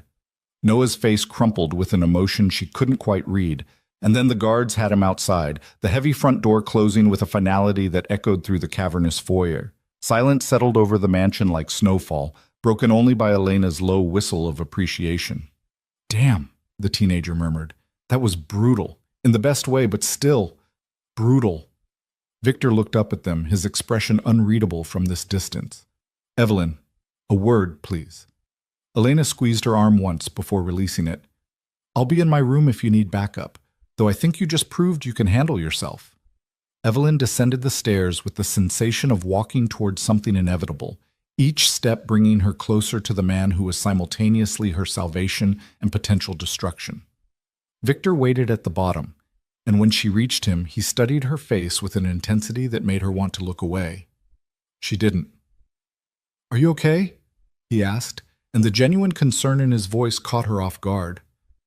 I should be asking you that. He's your son. He's also an idiot who's trying to manipulate you back into his life. Victor gestured toward his study. Walk with me. They moved through the mansion in silence, past priceless art and windows that looked out on grounds that stretched for acres. The study was exactly as it had been the night before. Leather and wood, and the smell of expensive whiskey that probably cost more per bottle than most people's monthly rent. Victor poured 2 glasses without asking, handing her one before settling into the chair behind his desk.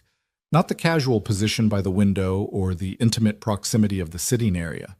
This was Victor Bellini, the businessman, the kingpin, putting professional distance between them. What Noah said about trafficking, Evelyn began, needing to address it directly. Is it true? Do you draw a line there? It's true. I have many lines, actually. I don't hurt children. I don't traffic humans. I don't tolerate rape or domestic violence within my organization.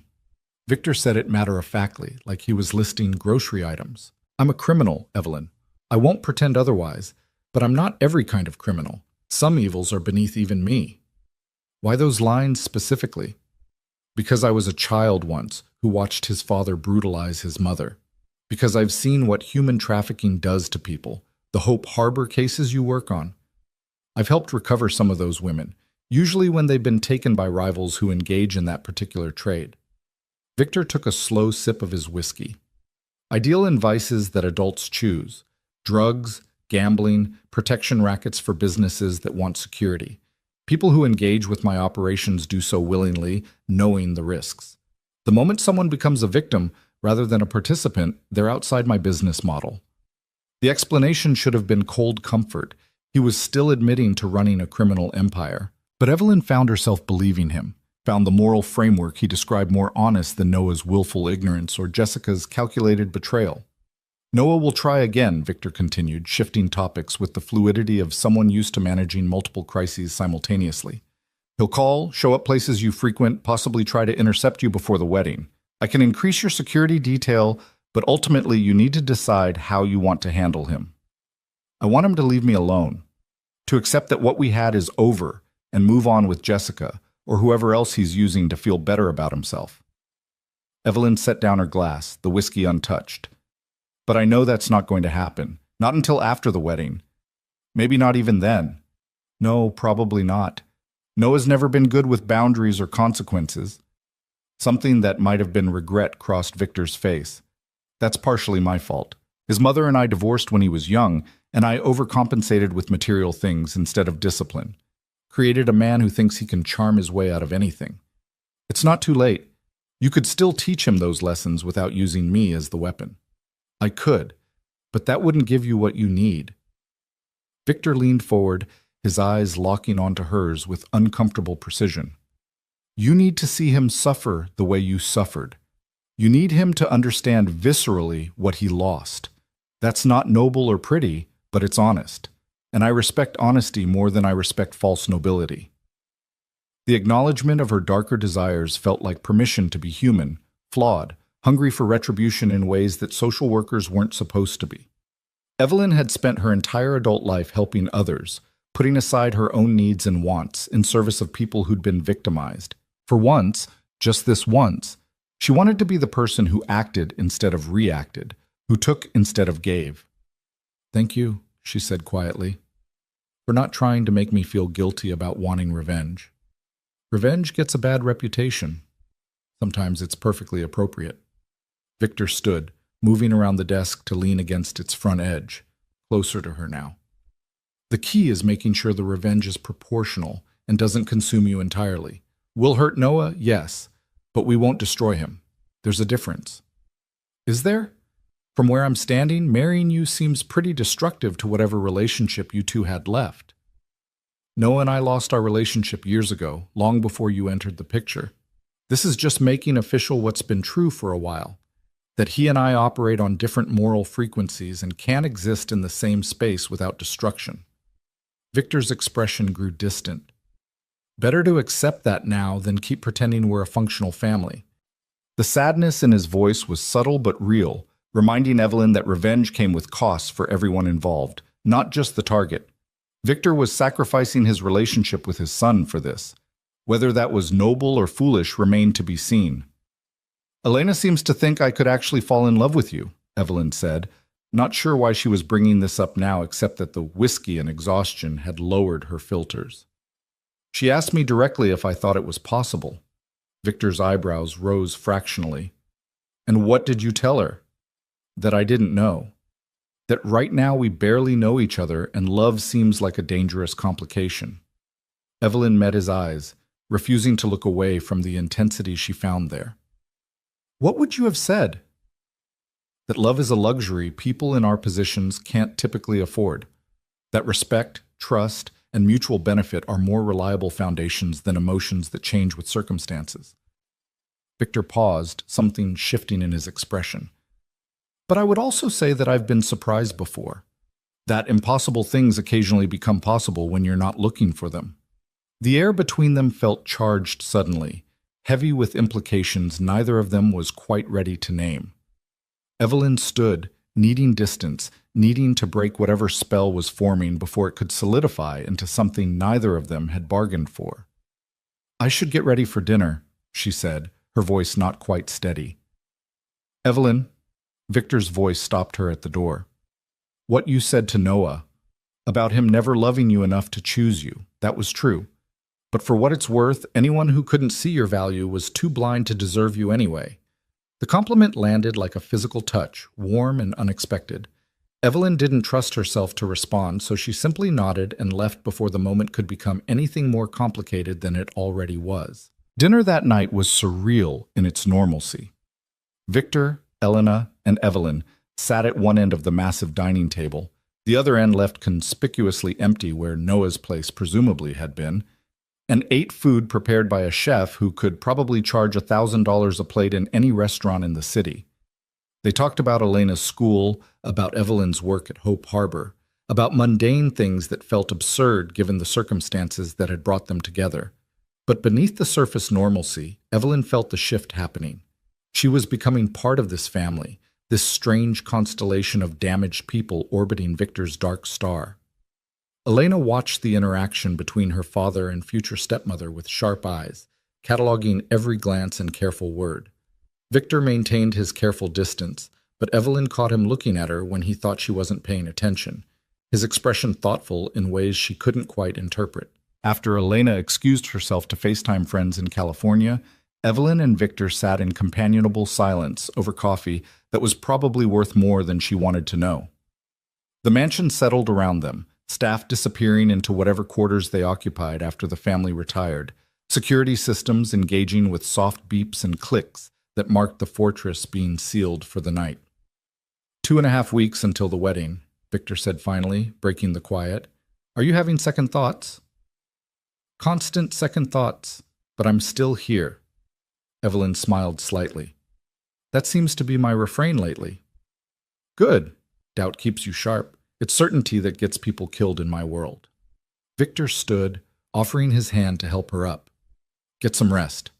Tomorrow we start the public phase of this arrangement. News of our engagement breaks in the morning papers, and by noon, every society columnist in the city will be trying to figure out who you are and why Victor Bellini decided to marry someone so completely outside his usual circles. The reminder of the scrutiny to come made Evelyn's stomach turn, but she took his hand anyway, letting him pull her to her feet. His palm was warm against hers, his grip firm without being aggressive, and for just a moment they stood too close, breathing the same air, existing in a pocket of possibility that felt dangerous and alluring in equal measure.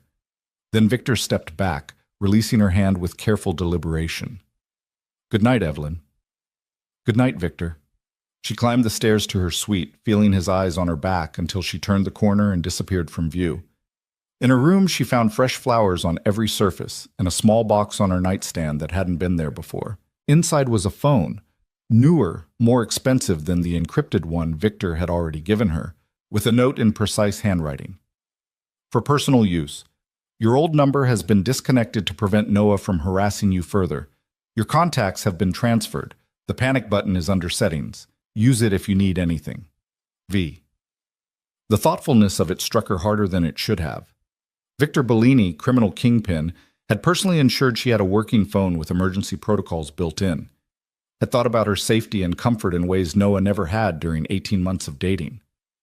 Evelyn fell asleep that night with the ring catching moonlight on her finger, and dreams of futures she didn't dare examine too closely in daylight. Somewhere in the mansion, Victor probably sat in his study reviewing security footage and business reports.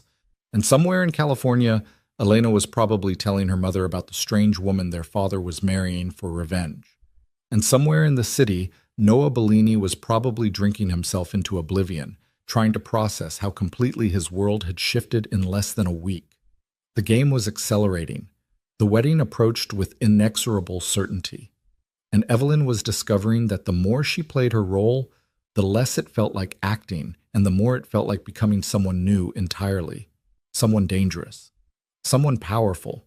Someone who wore Victor Bellini's ring and slept in his house, and was learning, hour by hour, how to survive in a world that devoured the weak and elevated those strong enough to take what they wanted.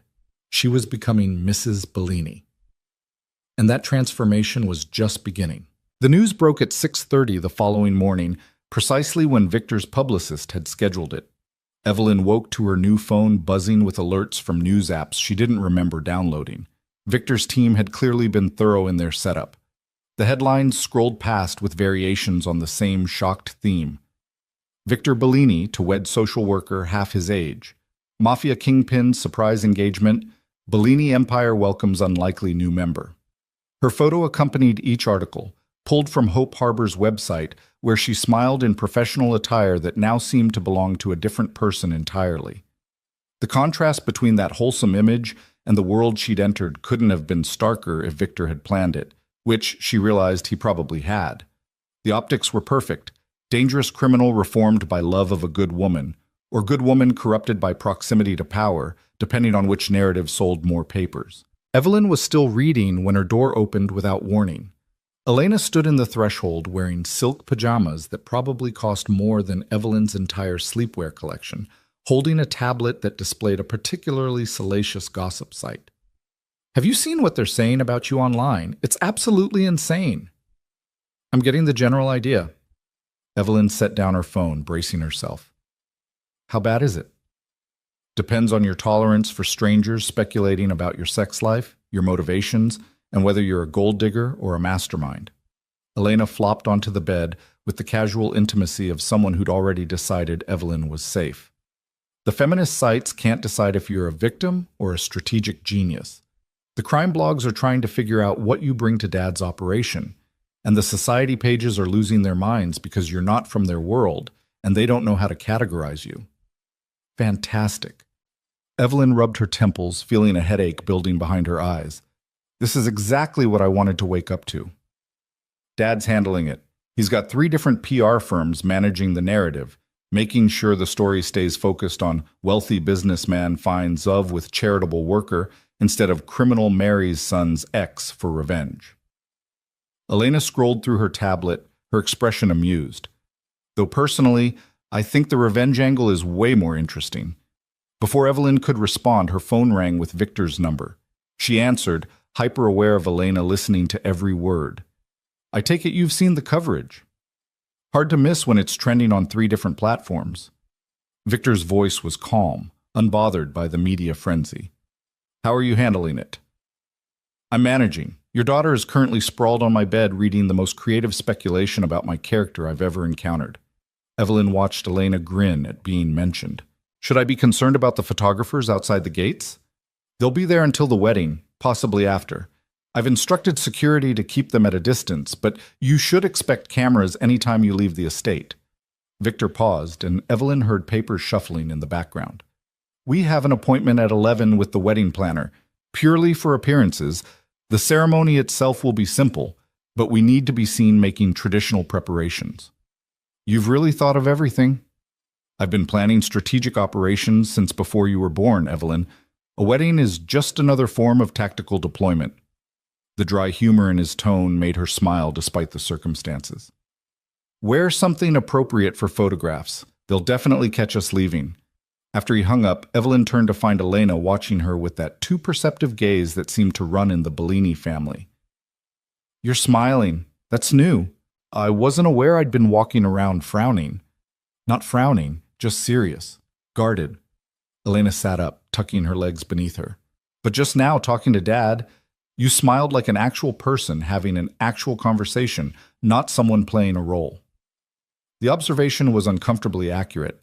Evelyn had been so focused on maintaining her composure, on treating this arrangement as purely transactional, that she hadn't noticed the small moments of genuine connection slipping through.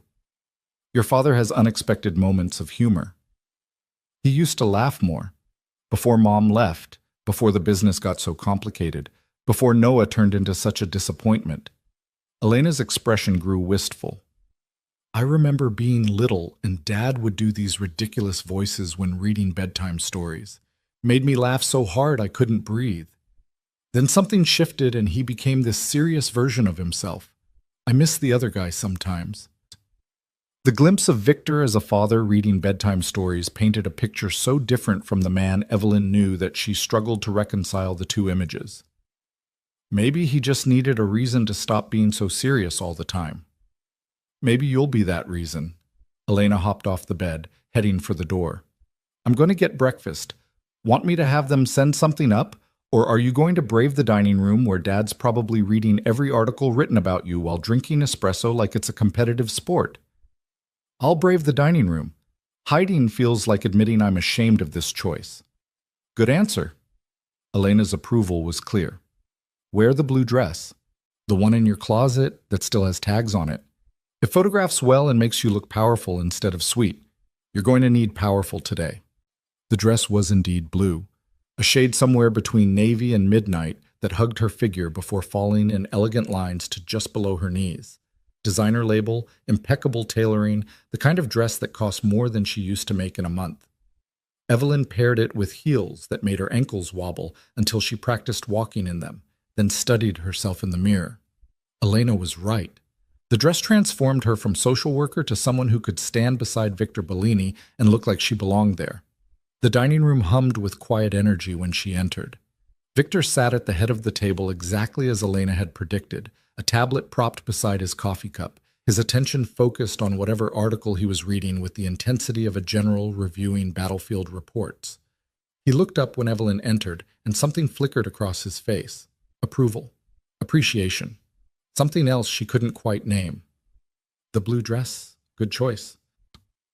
He stood, pulling out the chair to his right with old-fashioned courtesy that seemed at odds with his reputation. Elena texted me that you'd chosen it. She has excellent instincts for these things. Your daughter is terrifyingly perceptive. Evelyn settled into the chair, accepting coffee from a staff member who appeared and disappeared like a ghost. She's been reading the coverage like it's entertainment. For her, it probably is. Elena's grown up watching me manipulate media narratives. This is just another strategic campaign to her. Victor set aside his tablet, giving Evelyn his full attention. The general consensus seems to be divided between those who think you're incredibly brave and those who think you're incredibly stupid. Very few people are considering that you might be both. Which camp are you in? I think you're adapting remarkably well to circumstances that would break most people. Whether that's bravery or stupidity probably depends on how this all ends. Victor's expression remained neutral, but his eyes held something warmer. The wedding planner is expecting us at 11. Between now and then, we need to discuss how we're presenting ourselves publicly. United front, I assume. Madly in love, can't keep our hands off each other, all the usual romantic cliches that sell magazines. Actually, no. Victor's answer surprised her. We're going to present ourselves as exactly what we are. Two adults who've made a calculated decision to build something together. Dignified, respectful, but not performatively romantic. The truth often works better than lies because people don't know what to do with it. Evelyn considered this approach, finding it both refreshing and terrifying. You want to tell people this is essentially a business arrangement? Not in those words, but I want them to see that we're not pretending to be something we're not, that we respect each other, enjoy each other's company, but we're not selling them a fairy tale. Victor leaned back in his chair, his posture relaxed despite the intensity of the conversation. People will speculate regardless. Let them. As long as we're consistent in how we present ourselves, the narrative stays in our control. The strategy made sense in a way Evelyn's romantic fantasies never had. No pretending to be desperately in love, no manufacturing chemistry for cameras. Just two people choosing to build something together with clear eyes and realistic expectations. It felt honest in a way that most marriages probably weren't. I can work with that, Evelyn said finally. Dignified respect I can do. It's the fake passion that would have felt wrong anyway. Who said anything about fake? Victor's question was casual, but the look he gave her was anything but. I find you attractive, Evelyn. I respect your intelligence and your courage. If those feelings deepen into something more, we'll deal with it. If they don't, we'll still have a functional partnership. Either way, there's no need to perform emotions we're not feeling. The directness of the admission made heat crawl up Evelyn's neck. In the weeks since she'd agreed to this arrangement, they'd maintained careful physical distance, treated each other with polite formality, avoided anything that might complicate the transactional nature of their agreement. Now Victor was calmly acknowledging attraction like it was a variable in an equation they might need to account for eventually. I should finish getting ready, Evelyn said, standing before the conversation could veer into territory she wasn't equipped to navigate before breakfast. 11 o'clock meeting with the wedding planner. Dignified respect on full display for photographers. Got it. Victor's slight smile suggested he knew exactly why she was retreating, but he let her go without comment. Evelyn, one more thing. Noah tried to access the estate last night around 2 a.m. Security turned him away, but he's becoming increasingly erratic. If he contacts you directly, I need to know immediately. The information settled over her like cold water. Erratic how? He showed up drunk, demanded to see you, threatened legal action when guards refused entry. My people escorted him back to his apartment and confiscated his keys to prevent him from trying to drive. Victor's expression hardened. He's spiraling. That makes him unpredictable, and unpredictable people do stupid things. You think he'd try to hurt me? I think he'd try to convince you to leave with him, probably through some grand romantic gesture that would embarrass everyone involved. But I also think he's in enough pain that he might do something genuinely reckless. Victor stood, closing the distance between them with measured steps. I'm assigning you a dedicated security detail starting today. 2 guards, rotating shifts with you anytime you're outside the estate. Oh, that seems excessive for an ex-boyfriend having a meltdown. Noah's my son, but he's also been raised in this world. He knows how to bypass security, how to access weapons, how to make things happen when he wants them badly enough. Victor's hand came up, hovering near her shoulder before dropping back to his side. A gesture of comfort aborted before it could complicate things. I won't risk your safety because I underestimated his capacity for poor judgment. The concern in his voice was real, not performative. Victor Bellini, who ordered people's deaths with the same tone he used to order dinner, was genuinely worried about her safety from his own son. The complexity of that reality made Evelyn's head spin. Okay, security detail, I'll adjust. She managed a smile that felt more confident than she felt. See you at 11. The morning passed in a blur of preparation that felt surreal in its mundanity. Staff helped her with makeup, professional but not overdone, elegant but not trying too hard. Her hair was styled in soft waves that looked effortless but probably required significant expertise. When she finally looked in the mirror, she barely recognized herself. The woman staring back looked poised, sophisticated, like someone who belonged on Victor Bellini's arm. The photographers were waiting when their car pulled through the estate gates at precisely 10:45. Cameras flashed like strobes, questions shouted over each other in an incomprehensible wall of noise. Victor's hand settled on the small of her back, warm through the fabric of her dress, proprietary but not possessive, as they walked to the car. The touch looked natural, practiced, like they'd been together for years instead of days. Don't look at them, Victor murmured, his mouth close to her ear so the cameras couldn't read his lips. Look at me like I'm saying something mildly amusing. Evelyn obeyed, tilting her face toward him with a small smile. This close, she could see silver threading through his dark hair at his temples, could smell his cologne, something expensive and subtle that probably had a name in Italian. His eyes met hers with an intensity that made the smile on her face shift from performed to genuine. Better, he said softly. Now get in the car like you do this every day. The wedding planner's office occupied the top floor of a building in Manhattan's most exclusive district, all glass walls and minimalist furniture that screamed old money and discretion. Vivienne Laurent greeted them with the professional warmth of someone who'd planned weddings for people far more dangerous than Victor Bellini and survived to tell the tale. Mr. Bellini, Miss Carter, congratulations on your engagement. Vivienne's French accent was subtle, elegant, probably cultivated to make clients feel sophisticated. I understand we're working with a compressed timeline. 3 weeks from this Saturday, Victor confirmed, settling into a chair that probably cost more than most people's cars. We want simple, elegant, private. No circus, no spectacle. Of course. Though I must warn you, with your profile, completely private will be challenging. Vivienne pulled out samples. Invitations, flowers, color schemes, all the traditional elements of wedding planning. May I ask your vision for the ceremony? Traditional church, outdoor garden, intimate indoor? The estate gardens, Evelyn heard herself say, surprising both Victor and herself. If we're doing this, I want it somewhere beautiful, somewhere that feels like possibility instead of transaction. Victor's expression shifted almost imperceptibly, something like approval warming his features. The gardens it is. Vivienne, We'll need a tent in case of weather, seating for approximately 50 people, nothing too formal. The planning session stretched for 2 hours, discussing details that felt both important and meaningless. Flowers, white roses and deep purple calla lilies, dramatic but not cloying. Music, a string quartet, classical pieces that wouldn't clash with the gravity of what they were actually doing. Food, a reception dinner, intimate enough for conversation but formal enough to mark the occasion as significant. Through it all, Evelyn watched Victor navigate decisions with the same strategic precision he probably applied to business deals. He deferred to her on aesthetic choices, took charge on security concerns Vivian hadn't even considered, and maintained a perfectly balanced presentation of a man getting married because he wanted to, not because he had something to prove. "And the bride's dress?" Vivian asked, turning to Evelyn with genuine curiosity.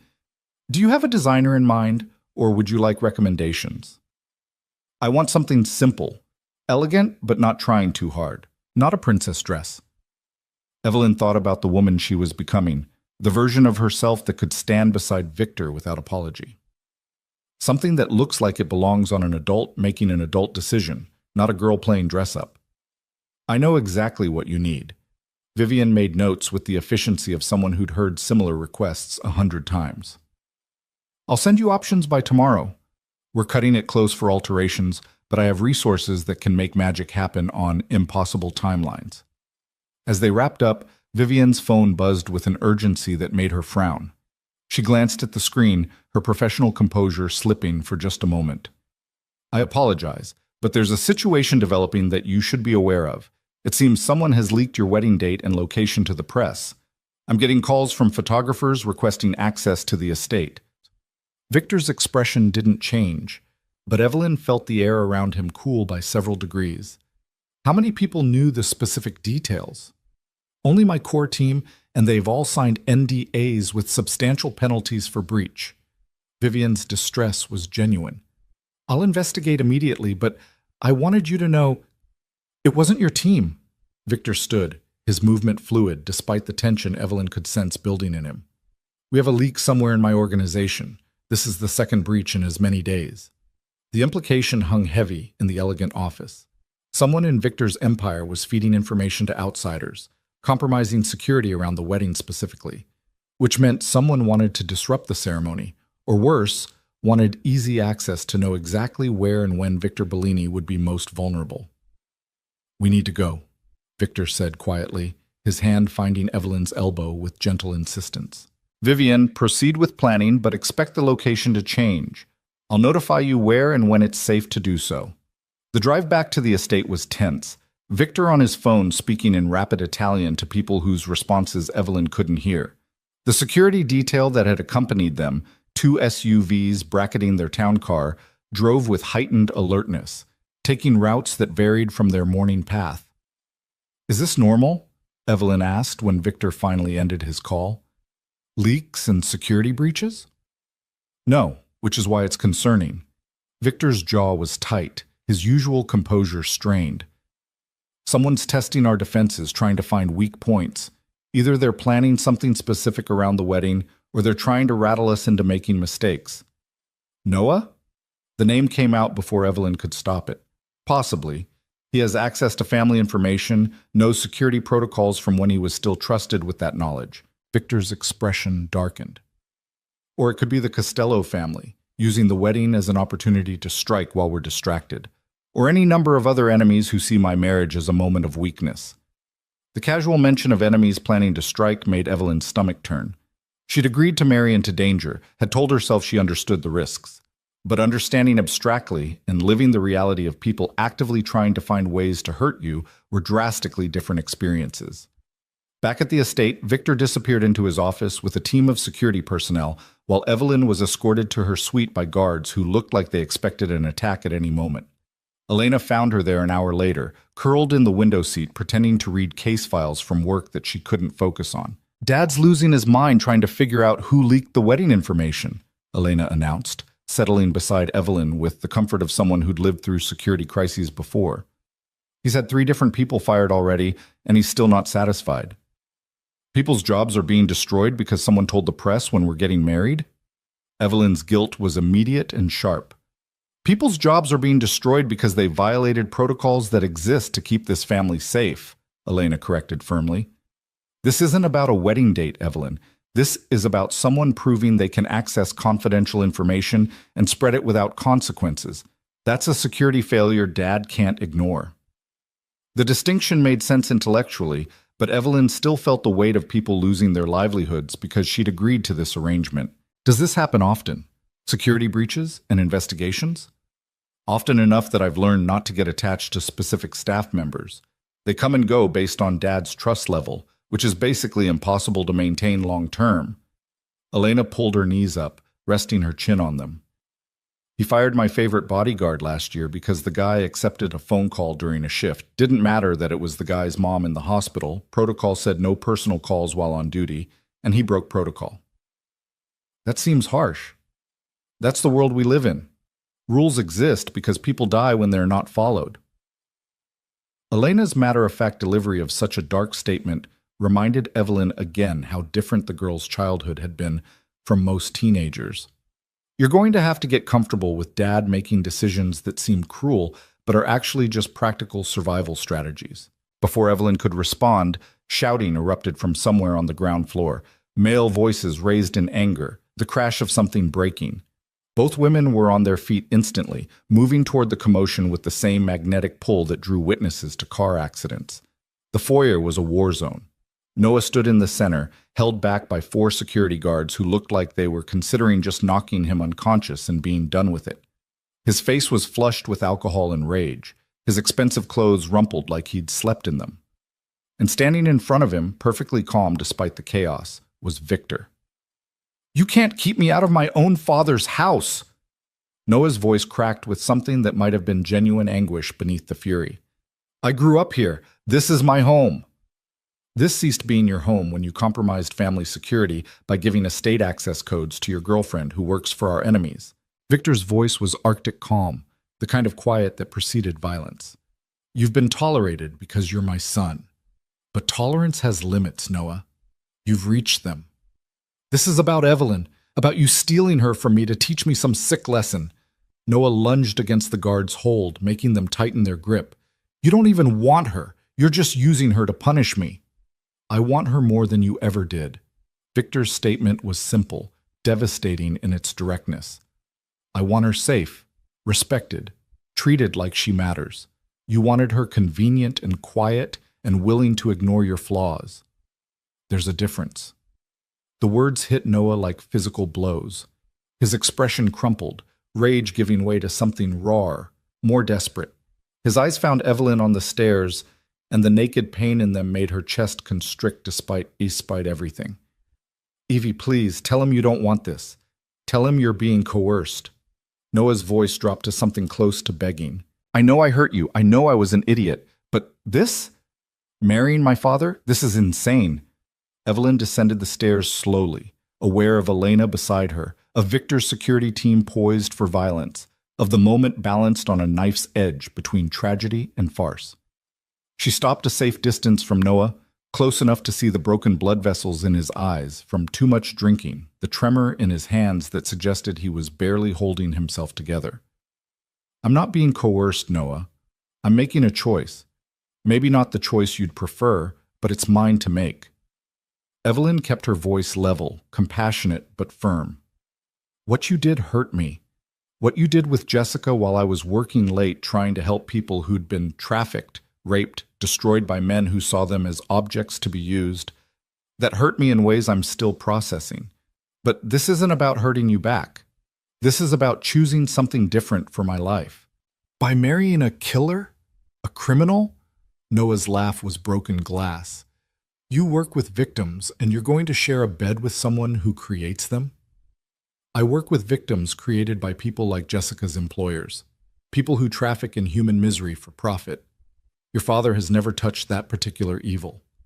Evelyn felt Victor's eyes on her but didn't look away from Noah. "Is he perfect?" "No. Is he honest about what he is?" "Yes. That's more than I can say for you." The truth of it seemed to deflate Noah completely. His shoulders sagged, the fight draining out of him like water from a broken container. "I loved you," he whispered. I really did love you. Maybe you did, in your way, but it wasn't enough. And now it's too late. Evelyn stepped back, creating final distance. You need to let me go, Noah, for both our sakes. Victor moved then, positioning himself subtly between Evelyn and his son. Not aggressive, just definitively protective. You've said your piece. Now you need to leave. Security will escort you home. If you return to this estate again without explicit invitation, you'll be treated as a hostile intruder. Those are consequences you don't want to face. Noah looked between them, his father's implacable calm, Evelyn's sad certainty, and seemed to finally understand that nothing he said or did would change the trajectory of what was happening. The guards began moving him toward the door, and this time he didn't fight them. At the threshold, he turned back one last time. When this all falls apart, when you realize what he really is and what you've become by being with him, don't expect me to pick up the pieces. Then he was gone, removed from the estate with the efficiency of well-trained security removing any other threat. Silence settled over the foyer like ash after an explosion. Evelyn realized she was shaking, adrenaline flooding her system now that the confrontation was over. That was intense, Elena said quietly. But you handled it perfectly. Firm without being cruel, honest without being brutal. Dad, you raised your son to be an idiot, but you're marrying someone with actual emotional intelligence. Victor shot his daughter a look that suggested she should probably stop talking, but Elena just grinned and disappeared back upstairs, leaving Evelyn and Victor standing in the foyer, surrounded by guards who were trying very hard to pretend they hadn't just witnessed the family's dirty laundry on full display. Are you okay? Victor asked, and the genuine concern in his voice almost undid Evelyn's composure completely. I don't know. Ask me tomorrow when I'm not riding an adrenaline high from confronting my ex-boyfriend in my future husband's mansion while armed guards kept him from possibly attacking me. Evelyn's laugh was slightly hysterical. This is my life now. This is actually my life. It doesn't have to be. Victor moved closer, his voice dropping to something meant only for her. You can still walk away. This confrontation, the media circus, the security breaches, they'll only get worse. If you want out, now is the time.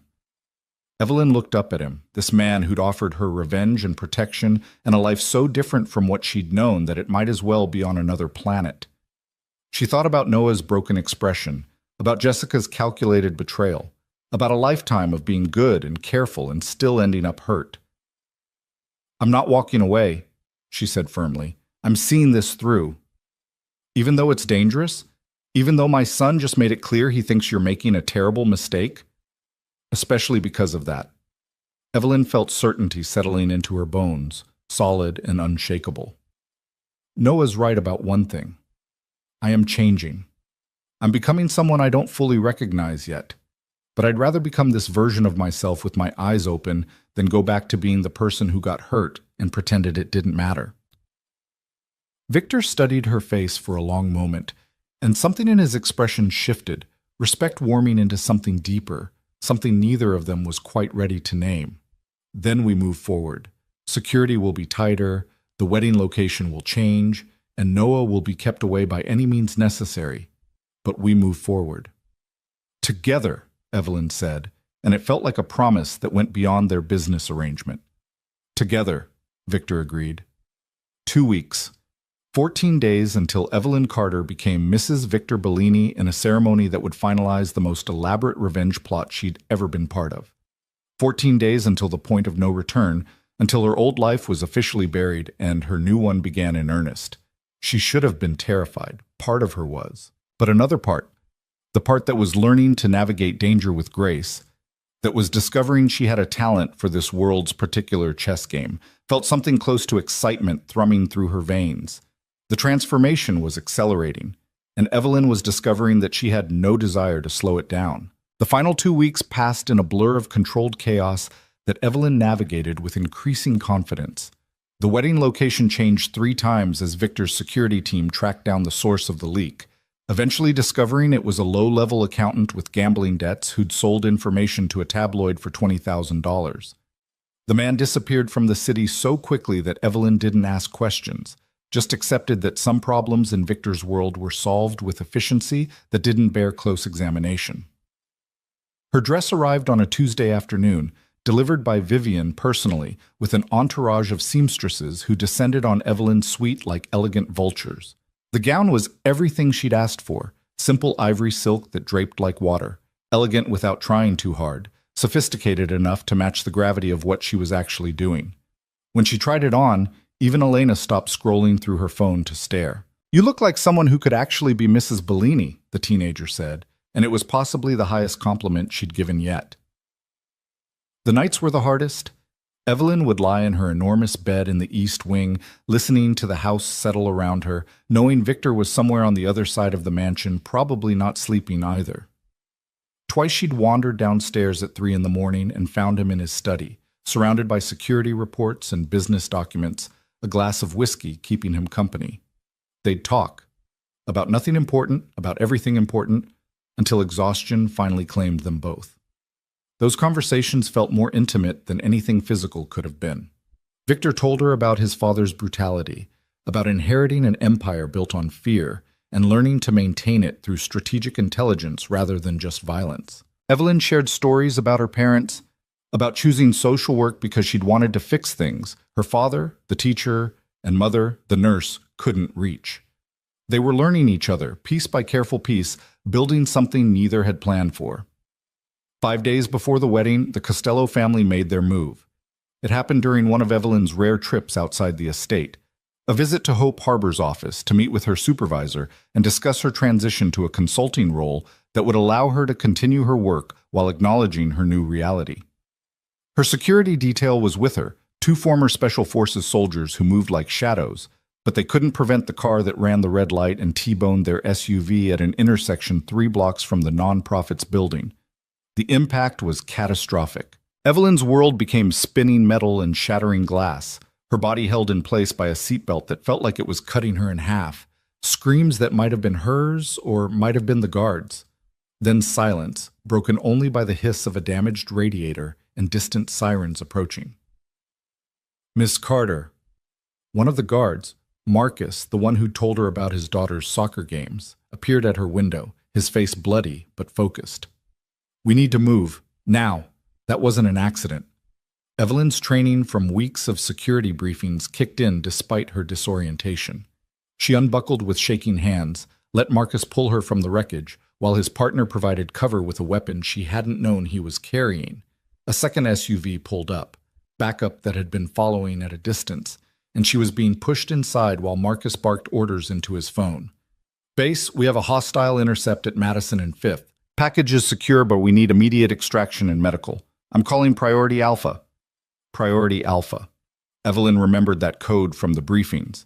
It meant direct threat to a principal family member, all resources deployed, Victor personally notified within 60 seconds. The backup vehicle drove with controlled urgency through streets that seemed suddenly full of potential threats. Evelyn's hands wouldn't stop shaking, adrenaline making her entire body feel electric and numb simultaneously. Marcus kept pressure on a cut above his eyebrow, while simultaneously coordinating their route with dispatch, professional even with blood running down his face. They were 15 minutes from the estate when her encrypted phone rang. Victor's number. "Are you hurt?" No greeting, no preamble, just the essential question delivered with barely controlled intensity. "I don't think so. Bruised from the seatbelt, possibly whiplash, but nothing broken." Evelyn's voice sounded remarkably steady, given that she'd just survived what was apparently an assassination attempt. "Marcus is bleeding and the other guard, I don't know his name, Rodriguez, he's being taken to our medical facility. Marcus stays with you until you're inside the estate walls." Victor's breathing was audible, like he was moving quickly while talking. "I'm en route to you now. Stay on the line." "Victor, I'm okay. The guards did their job perfectly. You were hit by a car driven by someone on the Costello payroll. They tried to kill you, Evelyn. To get to me through you." The raw fury in his voice was controlled but absolute. "So no, you're not okay. You're targeted, and that means everything changes."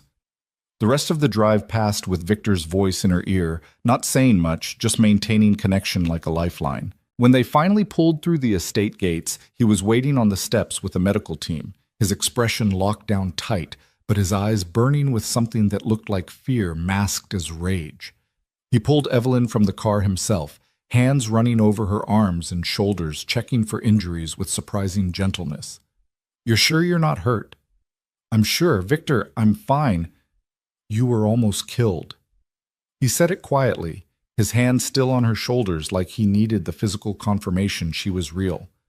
"They tried to take you from me before I even got to marry you." The possessiveness in his voice should have alarmed her. Instead, it settled something in Evelyn's chest, a certainty that this man who made people disappear for crossing him would burn down the entire city to keep her safe. "But they didn't. Your people protected me. The system worked." The system almost failed. Victor finally released her, stepping back to let the medical team examine her properly. "Marcus, report." The guard gave a concise accounting of the attack.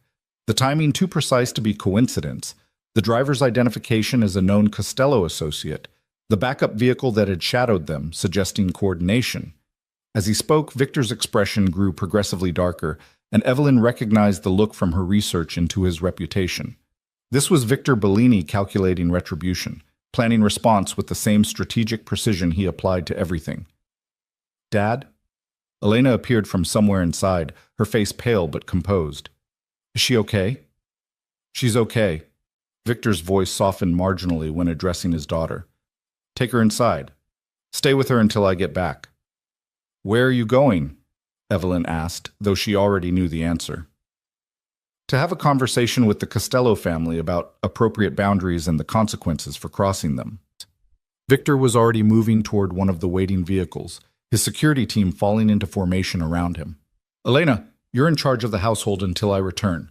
Standard lockdown protocols." "Victor, wait!" Evelyn caught his arm, stopping him mid-stride.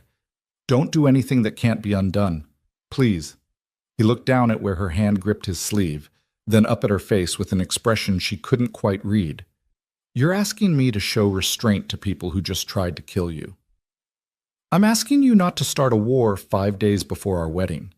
Evelyn held his gaze, refusing to look away from the darkness she saw there. "I'm asking you to be smart, instead of just being brutal." Something shifted in Victor's expression. Surprise, maybe respect, maybe something else entirely. "I'll be smart, but I won't be merciful. There's a difference." He covered her hand with his briefly, the touch warm and grounding. "Go inside. Lock yourself in your rooms until I come back. That's not a request." Then he was gone. 3 vehicles peeling out of the estate with the kind of speed that suggested violence was imminent. Elena guided Evelyn inside with gentle insistence, past staff who'd activated protocols that transformed the mansion into something resembling a military installation. Windows shuttered with steel reinforcements, doors locked with systems that probably cost more than most people's houses, security teams patrolling with weapons no longer bothered to conceal. "This is what Code Alpha looks like," Elena explained as they climbed the stairs. "Full defensive posture until Dad declares the threat neutralized. Usually lasts a few hours, sometimes a few days. We have everything we need inside: food, water, medical supplies, enough ammunition to hold off a small army." The casual mention of ammunition made Evelyn's head spin. "How many times have you lived through this? Code Alpha specifically?" "This is the 4th time. 3 times when I was younger, once when a rival tried to kidnap me from school, twice when threats were made against the family." Elena's matter-of-fact delivery of such horrifying information reinforced how different her childhood had been. Usually Dad resolves things quickly. He's very efficient when people make it personal. In Evelyn's suite, Elena raided the mini-fridge that had been stocked with expensive water and snacks, settling into the window seat like they were having a normal afternoon chat instead of locked in during a security crisis. "You told Dad not to start a war. That was brave and probably stupid." "I don't want people dying because someone tried to hurt me." Evelyn accepted the water Elena offered, her hand still trembling slightly. "Isn't there a way to resolve this without more violence?" "In Dad's world? Not really. Someone made a play against him through you. If he doesn't respond decisively, he looks weak, and weakness gets you killed in this business." Elena studied her future stepmother with those 2 knowing eyes. "But you asking him to be smart instead of just brutal? That might actually work. Dad respects intelligence and he respects you. He might actually listen. Or he might ignore me completely, and do whatever he was planning anyway. Maybe. Probably. Elena's slight smile was sad. But you tried. That's more than most people do. Most people around Dad just let him be the monster because it's easier than asking him to be something else. The hours crawled by with agonizing slowness. Evelyn tried to work, to read, to do anything that would occupy her mind beyond imagining what Victor was doing to the people who'd tried to kill her. Elena dozed on the couch, teenage resilience allowing her to sleep through stress that had Evelyn's nerves stretched to breaking. Outside, the sun set in colors that looked too beautiful for a day that had included attempted murder. It was nearly midnight when Evelyn heard vehicles returning, the sound of garage doors opening and security teams standing down from high alert. She was at her door before thinking better of it, pulling it open to find Victor standing in the hallway like he'd been about to knock. He looked tired, his suit jacket gone and sleeves rolled up, a smudge of something dark on his collar that might have been blood. "Are you hurt?" Evelyn asked, the question immediate. "No, not my blood." Victor glanced past her to where Elena was sitting up on the couch, rubbing sleep from her eyes. "The Costello family and I have reached an understanding. They've agreed to leave you alone, to respect that you're under my protection. They've also agreed to deliver the driver who hit your car to my people for questioning. And in exchange?" Evelyn knew there had to be a trade, some negotiation that had prevented all-out war. "In exchange, I don't reduce their operations to rubble, and I consider their message about Noah being a liability received and acknowledged." Victor's expression was carefully neutral. "Apparently, my son's girlfriend has been feeding them information that's cost them money. They wanted me to know, so I deal with the problem internally rather than them having to make a more permanent statement." The implications settled over Evelyn like ice water. Jessica had been compromised not just by the Costellos, but actively working against them, putting both families in jeopardy through her duplicity. And the Costellos' attempted hit on Evelyn had been a warning shot, a brutal way of saying, "Control your family, or we'll control them for you." "So Jessica's the real target," Evelyn said slowly. "I was just collateral damage in their message to you about Noah. You were leverage they thought they could use to force my hand. They were wrong." Victor's voice hardened. "But yes, Jessica's compromised position with both families has made her a liability no one can afford.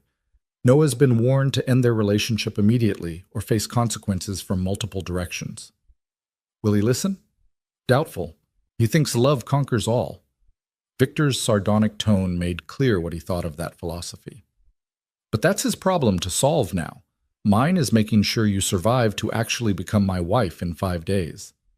Elena had appeared at Evelyn's shoulder, listening with the focused attention of someone cataloging information for future use. "So we're still having the wedding, even after someone tried to kill Evelyn today?" "Especially after that." Victor's expression was granite.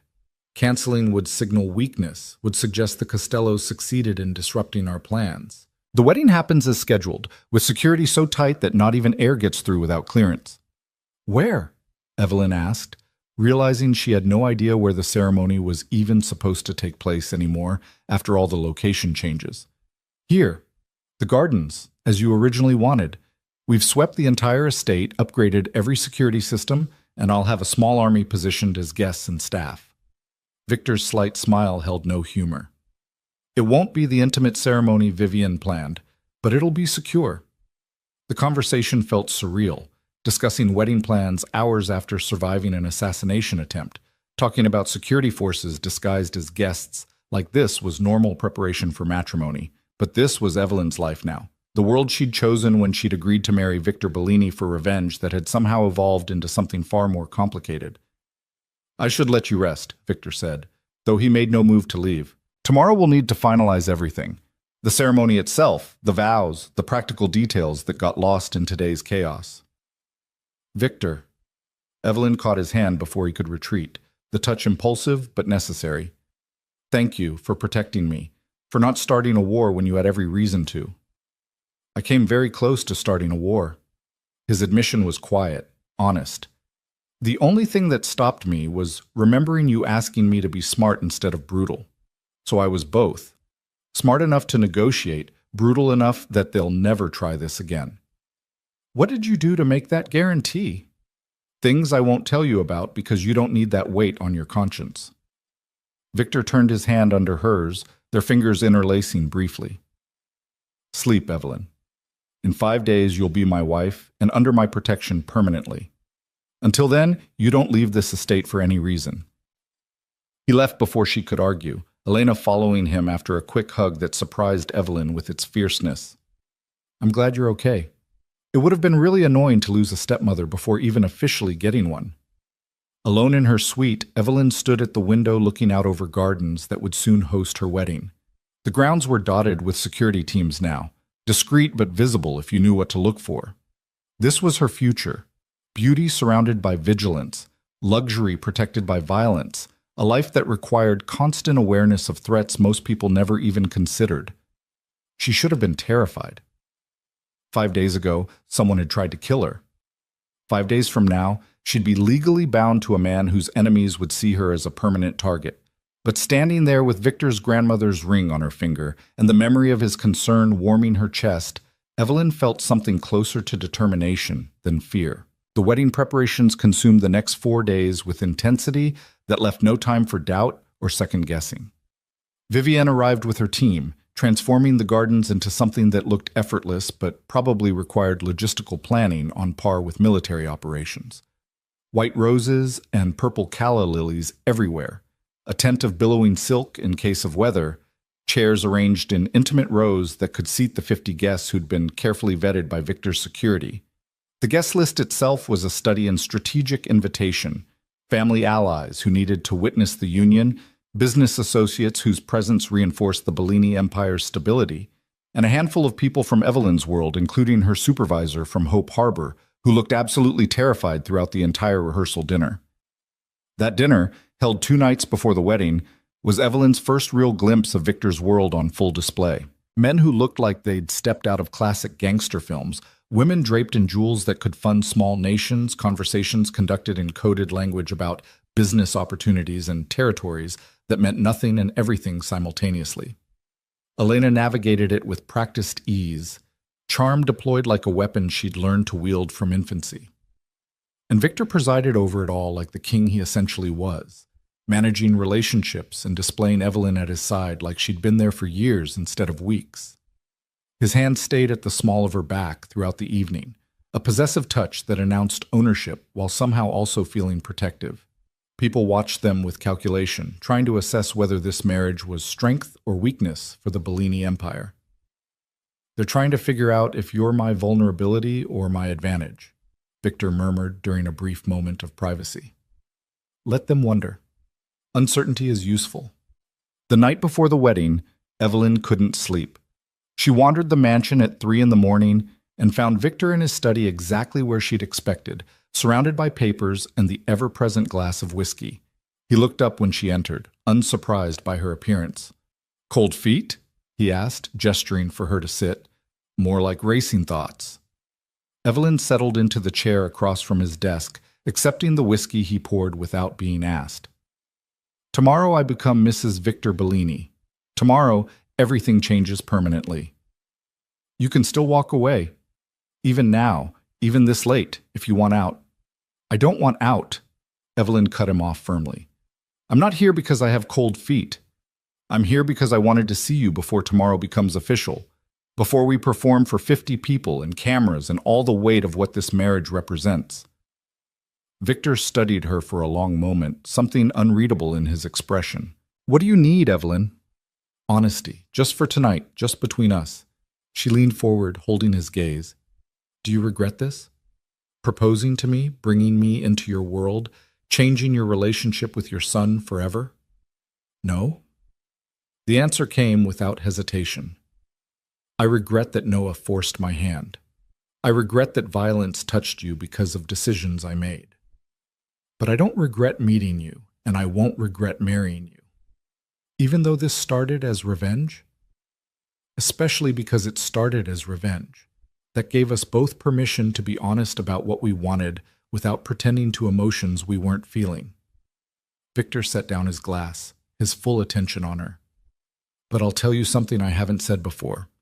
What started as revenge has become something else for me. I respect you. I'm attracted to you. I find myself wanting to protect you, not because you're a strategic asset, but because the thought of you being hurt makes me capable of starting wars I'd normally avoid. The confession hung in the air between them, raw and honest in a way their carefully managed public relationship never was. Evelyn felt her heart hammering, the whiskey and late hour and proximity to this man who'd become so central to her life, all combining into something that felt dangerous and necessary. "I'm afraid," she admitted. "Not of you, not anymore, but of how much this has all changed me, how easily I've adapted to your world. A month ago, I was someone who believed in simple goodness and straightforward morality. Now I'm marrying a criminal and sleeping soundly in a mansion protected by armed guards. What does that make me?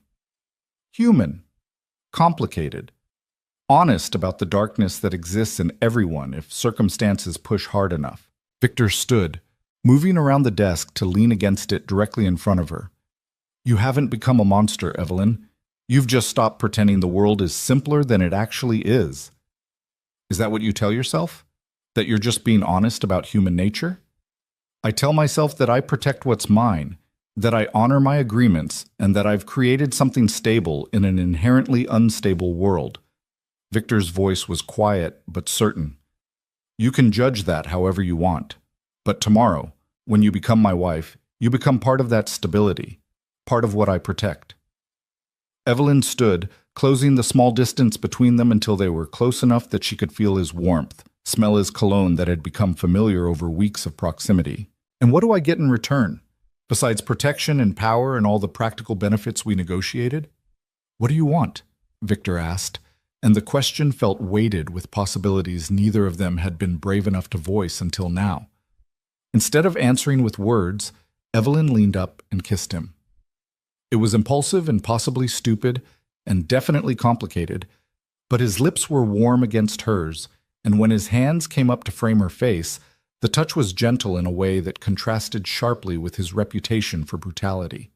The kiss deepened slowly, carefully, like they were both aware this crossed some invisible line, but neither wanted to stop. When they finally broke apart, Victor's expression was unguarded in a way Evelyn had never seen. "That's dangerous." "Everything about this is dangerous. At least this is dangerous in a way that feels honest." Evelyn stepped back, creating space before they could complicate things further. "Tomorrow we get married. After that, whatever this becomes, we figure it out together." "Together," Victor agreed, the word carrying the weight of promise. Evelyn left before she could do something even more reckless, climbing the stairs to her suite with the taste of him still on her lips, and the certainty that tomorrow would change everything in ways she was only beginning to understand. The wedding day dawned clear and perfect, like someone had ordered the weather specifically to match the occasion. Evelyn woke to find her suite filled with people: hairstylists, makeup artists, Vivian coordinating everything with military precision, and Elena watching it all with amused detachment while eating pastries that probably cost more than regular people's weekly groceries. "You look terrified," Elena observed cheerfully. "That's normal, right? Isn't that what brides are supposed to feel?" "I think brides are usually nervous about committing their lives to someone, not about whether their groom's enemies will attack during the ceremony." But Evelyn smiled despite the nerves jangling through her system. "How do I look?" "Like someone who could absolutely be Mrs. Bellini. Sophisticated, powerful, slightly dangerous." Elena's approval was clear. "Dad's going to lose his mind when he sees you." The dress fit perfectly after a week of final alterations, the ivory silk draping in elegant lines that made Evelyn look taller, older, like someone who belonged in the world she was entering. The makeup was subtle but transformative, highlighting features she'd never paid much attention to. Her hair was styled in soft waves that looked effortless but had required an hour of work. When Vivienne finally declared her ready, Evelyn barely recognized her own reflection. The woman in the mirror looked confident, composed, like she'd been born to wear designer gowns and marry powerful men. The transformation was complete in ways that went beyond just physical appearance. The ceremony was scheduled for 4 in the afternoon, golden hour lighting that would photograph beautifully and provide enough time for security to do final sweeps. As the hour approached, Evelyn stood at the window of her suite looking down at gardens that had been transformed into something magical, flowers and silk, and chairs filled with guests who represented the full spectrum of Victor's complex world. A knock came at precisely 3:30. Elena answered it, then turned back with a strange expression. "Noah's here. He's asking to speak with you before the ceremony." Every alarm bell in Evelyn's head started ringing. "Where's security? Where's Victor?" "Security is with him. Dad's in his study getting ready." Noah claims he just wants 5 minutes to say goodbye properly, that he accepts this is happening, and he wants to apologize. Elena's skepticism was clear. "I can tell him to leave." "No, let him come up, but stay in the room." Evelyn made the decision quickly, knowing it was possibly stupid, but feeling like she owed Noah this much. One final conversation before they crossed into being family in the most twisted way imaginable. Noah appeared in the doorway looking better than he had during his last visit. Sober, composed, wearing a suit that suggested he'd made an effort. But his eyes held a darkness that made Evelyn grateful Elena was staying close. "You look beautiful," Noah said quietly. "You always did, but this is different. You look like you belong in this world now." "What do you want, Noah?" Evelyn kept her voice level, not unkind, but not welcoming either. "To apologize. Really apologize. Not the drunk rambling from before." Noah stepped further into the room, but maintained distance, aware of Elena watching him like a hawk. "I was an idiot. I treated you like you were disposable because I could, because you were good and forgiving, and I took that for granted. You deserved better than what I gave you." "Yes, I did." Evelyn accepted the apology without softening. "Is that all?" "I also wanted to warn you." Noah's expression grew serious, worried in a way that seemed genuine. "Jessica's disappeared. Nobody's seen her in 3 days. The Costellos are looking for her, Dad's people are looking for her, and I'm terrified about what it means that she's just vanished." The information sent ice through Evelyn's veins. Jessica, who'd betrayed everyone she'd touched, who'd become a liability to multiple dangerous organizations, was missing. The implications were stark and terrifying. "Why are you telling me this?" Evelyn asked. "Because whatever happens to her is partially my fault for being too blind to see what she was. But it's also partially yours for setting this whole thing in motion." Noah's voice cracked slightly. "I know you hate her. I know she hurt you. But she's still a person, and if something happens to her because of this war between families, I didn't start this war. You did when you brought someone into our lives who was using both of us for her own agenda." Evelyn felt anger rising, sharp and clean. "Don't put Jessica's choices on me, Noah. Don't make me responsible for consequences that stem from her own duplicity." "You're right. You're absolutely right." Noah ran a hand through his hair, the gesture achingly familiar. "I just needed to tell someone. I needed you to know that this thing we're all caught in has casualties beyond just our relationship." Before Evelyn could respond, the door opened and Victor appeared, taking in the scene with instant assessment. His expression darkened seeing Noah and Evelyn's suite, but his voice remained controlled. "It's time. Evelyn, the ceremony starts in 10 minutes. Noah, you're welcome to attend if you can behave yourself, or you can leave. Choose now." Noah looked between them, his father in a perfectly tailored tuxedo, Evelyn in her wedding gown, the reality of what was about to happen settling over him with visible weight. "I'll stay. I need to see this through, to accept that it's really happening." "Then take your seat. Elena, escort him." Victor waited until his son and daughter left before turning his full attention to Evelyn. "Are you okay? What did he want?" "To apologize. To warn me about Jessica disappearing." Evelyn studied Victor's face, looking for reaction to that news. "Did you know she was missing?" "I know where she is. She's being held by the Costellos until they decide what to do with her." Victor's voice was matter-of-fact. "That's not your concern right now. Right now, your only concern is walking down those stairs and marrying me in front of 50 witnesses who will spread the word that this union is legitimate and permanent. And after the ceremony and the reception and all the performance, after, we start building whatever this marriage actually becomes." Victor offered his arm with old-fashioned courtesy. "Ready?" Evelyn took his arm, feeling the solid warmth of him through the expensive fabric of his tuxedo. Ready. The walk through the mansion and into the gardens felt both endless and instantaneous. Guests rose as she appeared, all eyes tracking her progress toward where Victor waited under an arch of white roses and silk that billowed gently in the late afternoon breeze. The string quartet played something classical and beautiful, and the whole scene looked like a fairy tale if you ignored the security teams positioned at strategic points, and the fact that half the guests were probably armed. The ceremony itself passed in a blur. A judge, vetted and probably on Victor's payroll, spoke about commitment and partnership in building lives together. Victor's vows were simple, promising protection and respect and honesty. His voice steady and clear for all witnesses to hear. When it was Evelyn's turn, she looked into the eyes of the man she was binding herself to and spoke from a place deeper than strategy or revenge.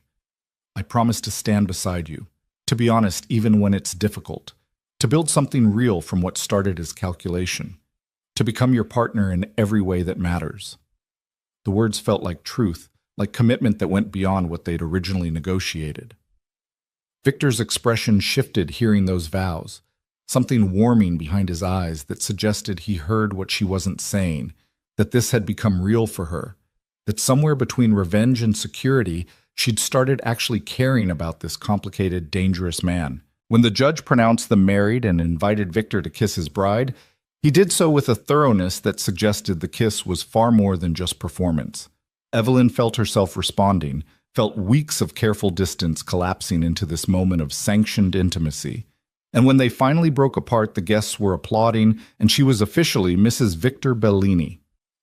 The reception was elegant chaos. Speeches from allies, toasts from people who praised Victor's business acumen while carefully avoiding mentioning what that business actually entailed, and dancing that felt surreal, given that some of the guests were literally criminals celebrating a marriage that had started as an act of revenge. Elena gave a surprisingly touching speech about gaining a stepmother who wasn't afraid to challenge her father, who might actually make him happy in ways his first marriage never had. And through it all, Noah sat at a table near the back, watching with an expression that cycled through pain and acceptance and something that might have been genuine happiness for Evelyn finding something that worked for her, even if it destroyed him in the process. As the evening wound down and guests began filtering out with gifts and good wishes and promises to attend future family gatherings, Evelyn found herself alone with Victor for the first time as his actual wife. They stood in the gardens as staff cleaned up around them, the tent glowing with soft lights that made everything look magical. "So we did it," Evelyn said softly. "We actually got married." "We did." Victor pulled her closer, his arm around her waist in a way that felt natural now. "Any regrets?" "Ask me in a year when I've had time to fully process what I've done." But Evelyn smiled, leaning into his warmth. "What about you? Regrets about marrying a woman half your age for revenge against your son?" "I married you because you're brave and smart and beautiful, and you challenge me in ways I didn't know I needed." Victor's voice was quiet, honest in a way it rarely was with others around. "The revenge was just an excuse to get you here. Everything after has been about keeping you." The confession settled over Evelyn like a physical touch, warm and weighty. She tilted her face up, kissing him with the freedom of someone who didn't need to justify or explain or apologize for wanting this dangerous man who'd become her husband. "Take me inside," she murmured against his lips. "Show me what being Mrs. Bellini actually means." Victor's smile was sharp and promising. "With pleasure." 3 months later, the Bellini mansion had settled into a new normal that Evelyn navigated with increasing confidence. Jessica had been released by the Costellos with a warning that sent her fleeing to another state. Her relationship with Noah dissolved and her reputation in ruins. Noah himself had pulled back from family business, taken an apartment across the city, and was reportedly seeing a therapist to process his complicated feelings about his father marrying his ex-girlfriend. Elena visited every few weeks, splitting time between California and the estate, and had started calling Evelyn by name instead of carefully avoiding any title that acknowledged their relationship. The teenager was thriving with a stepmother who actually engaged with her, who asked hard questions and gave honest answers and didn't try to replace her actual mother. Evelyn's work at Hope Harbor expanded exponentially with proper funding and political connections that came from being married to Victor Bellini. She helped more trafficking victims in 3 months than she'd been able to reach in 3 years before. And if the money came from morally questionable sources, she'd learned to accept that good could come from complicated places. And her marriage, the arrangement that had started as revenge and evolved into something neither of them had planned for, had become real in ways that surprised them both. They'd moved from separate wings to shared rooms, from careful distance to genuine partnership, from strategic alliance to something that looked remarkably like love, even if neither of them was quite ready to name it that. One evening, Evelyn sat in Victor's study, their study now, with her desk positioned opposite his, reviewing case files while he worked through business reports. The domestic normalcy of it would have seemed impossible 3 months ago, but now it felt right, comfortable. "I got a message from Noah today," Victor said without looking up from his papers. "He's dating someone new, a lawyer who apparently has no connections to organized crime and actually challenges him to be better. He wanted us to know he's moving on."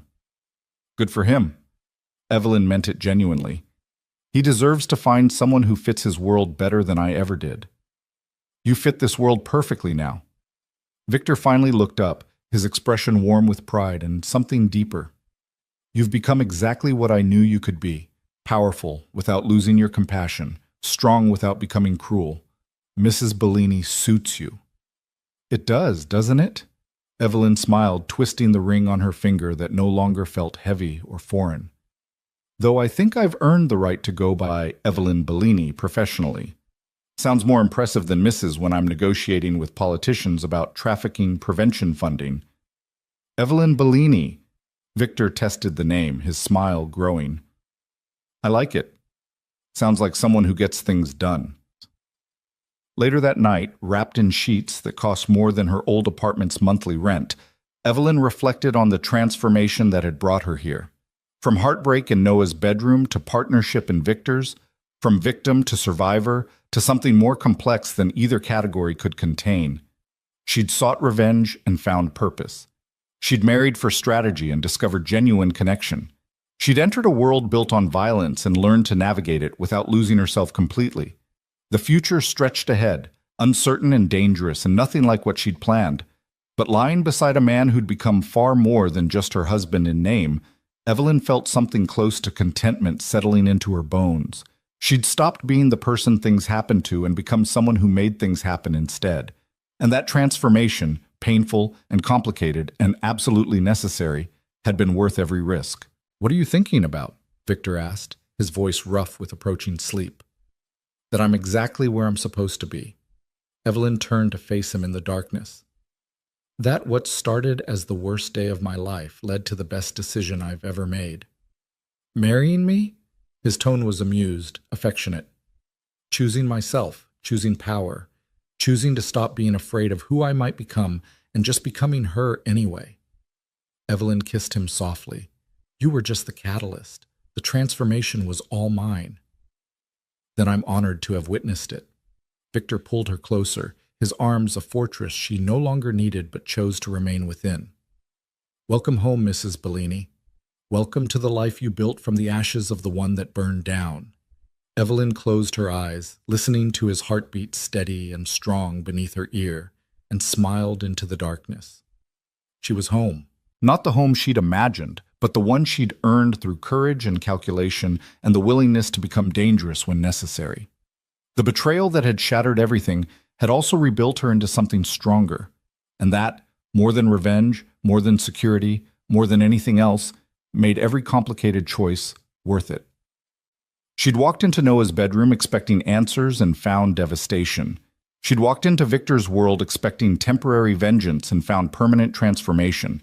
And now, 3 months into a marriage that had started as strategy and evolved into partnership, Evelyn had finally become exactly who she was always meant to be. Powerful, protected, free, and absolutely, completely herself.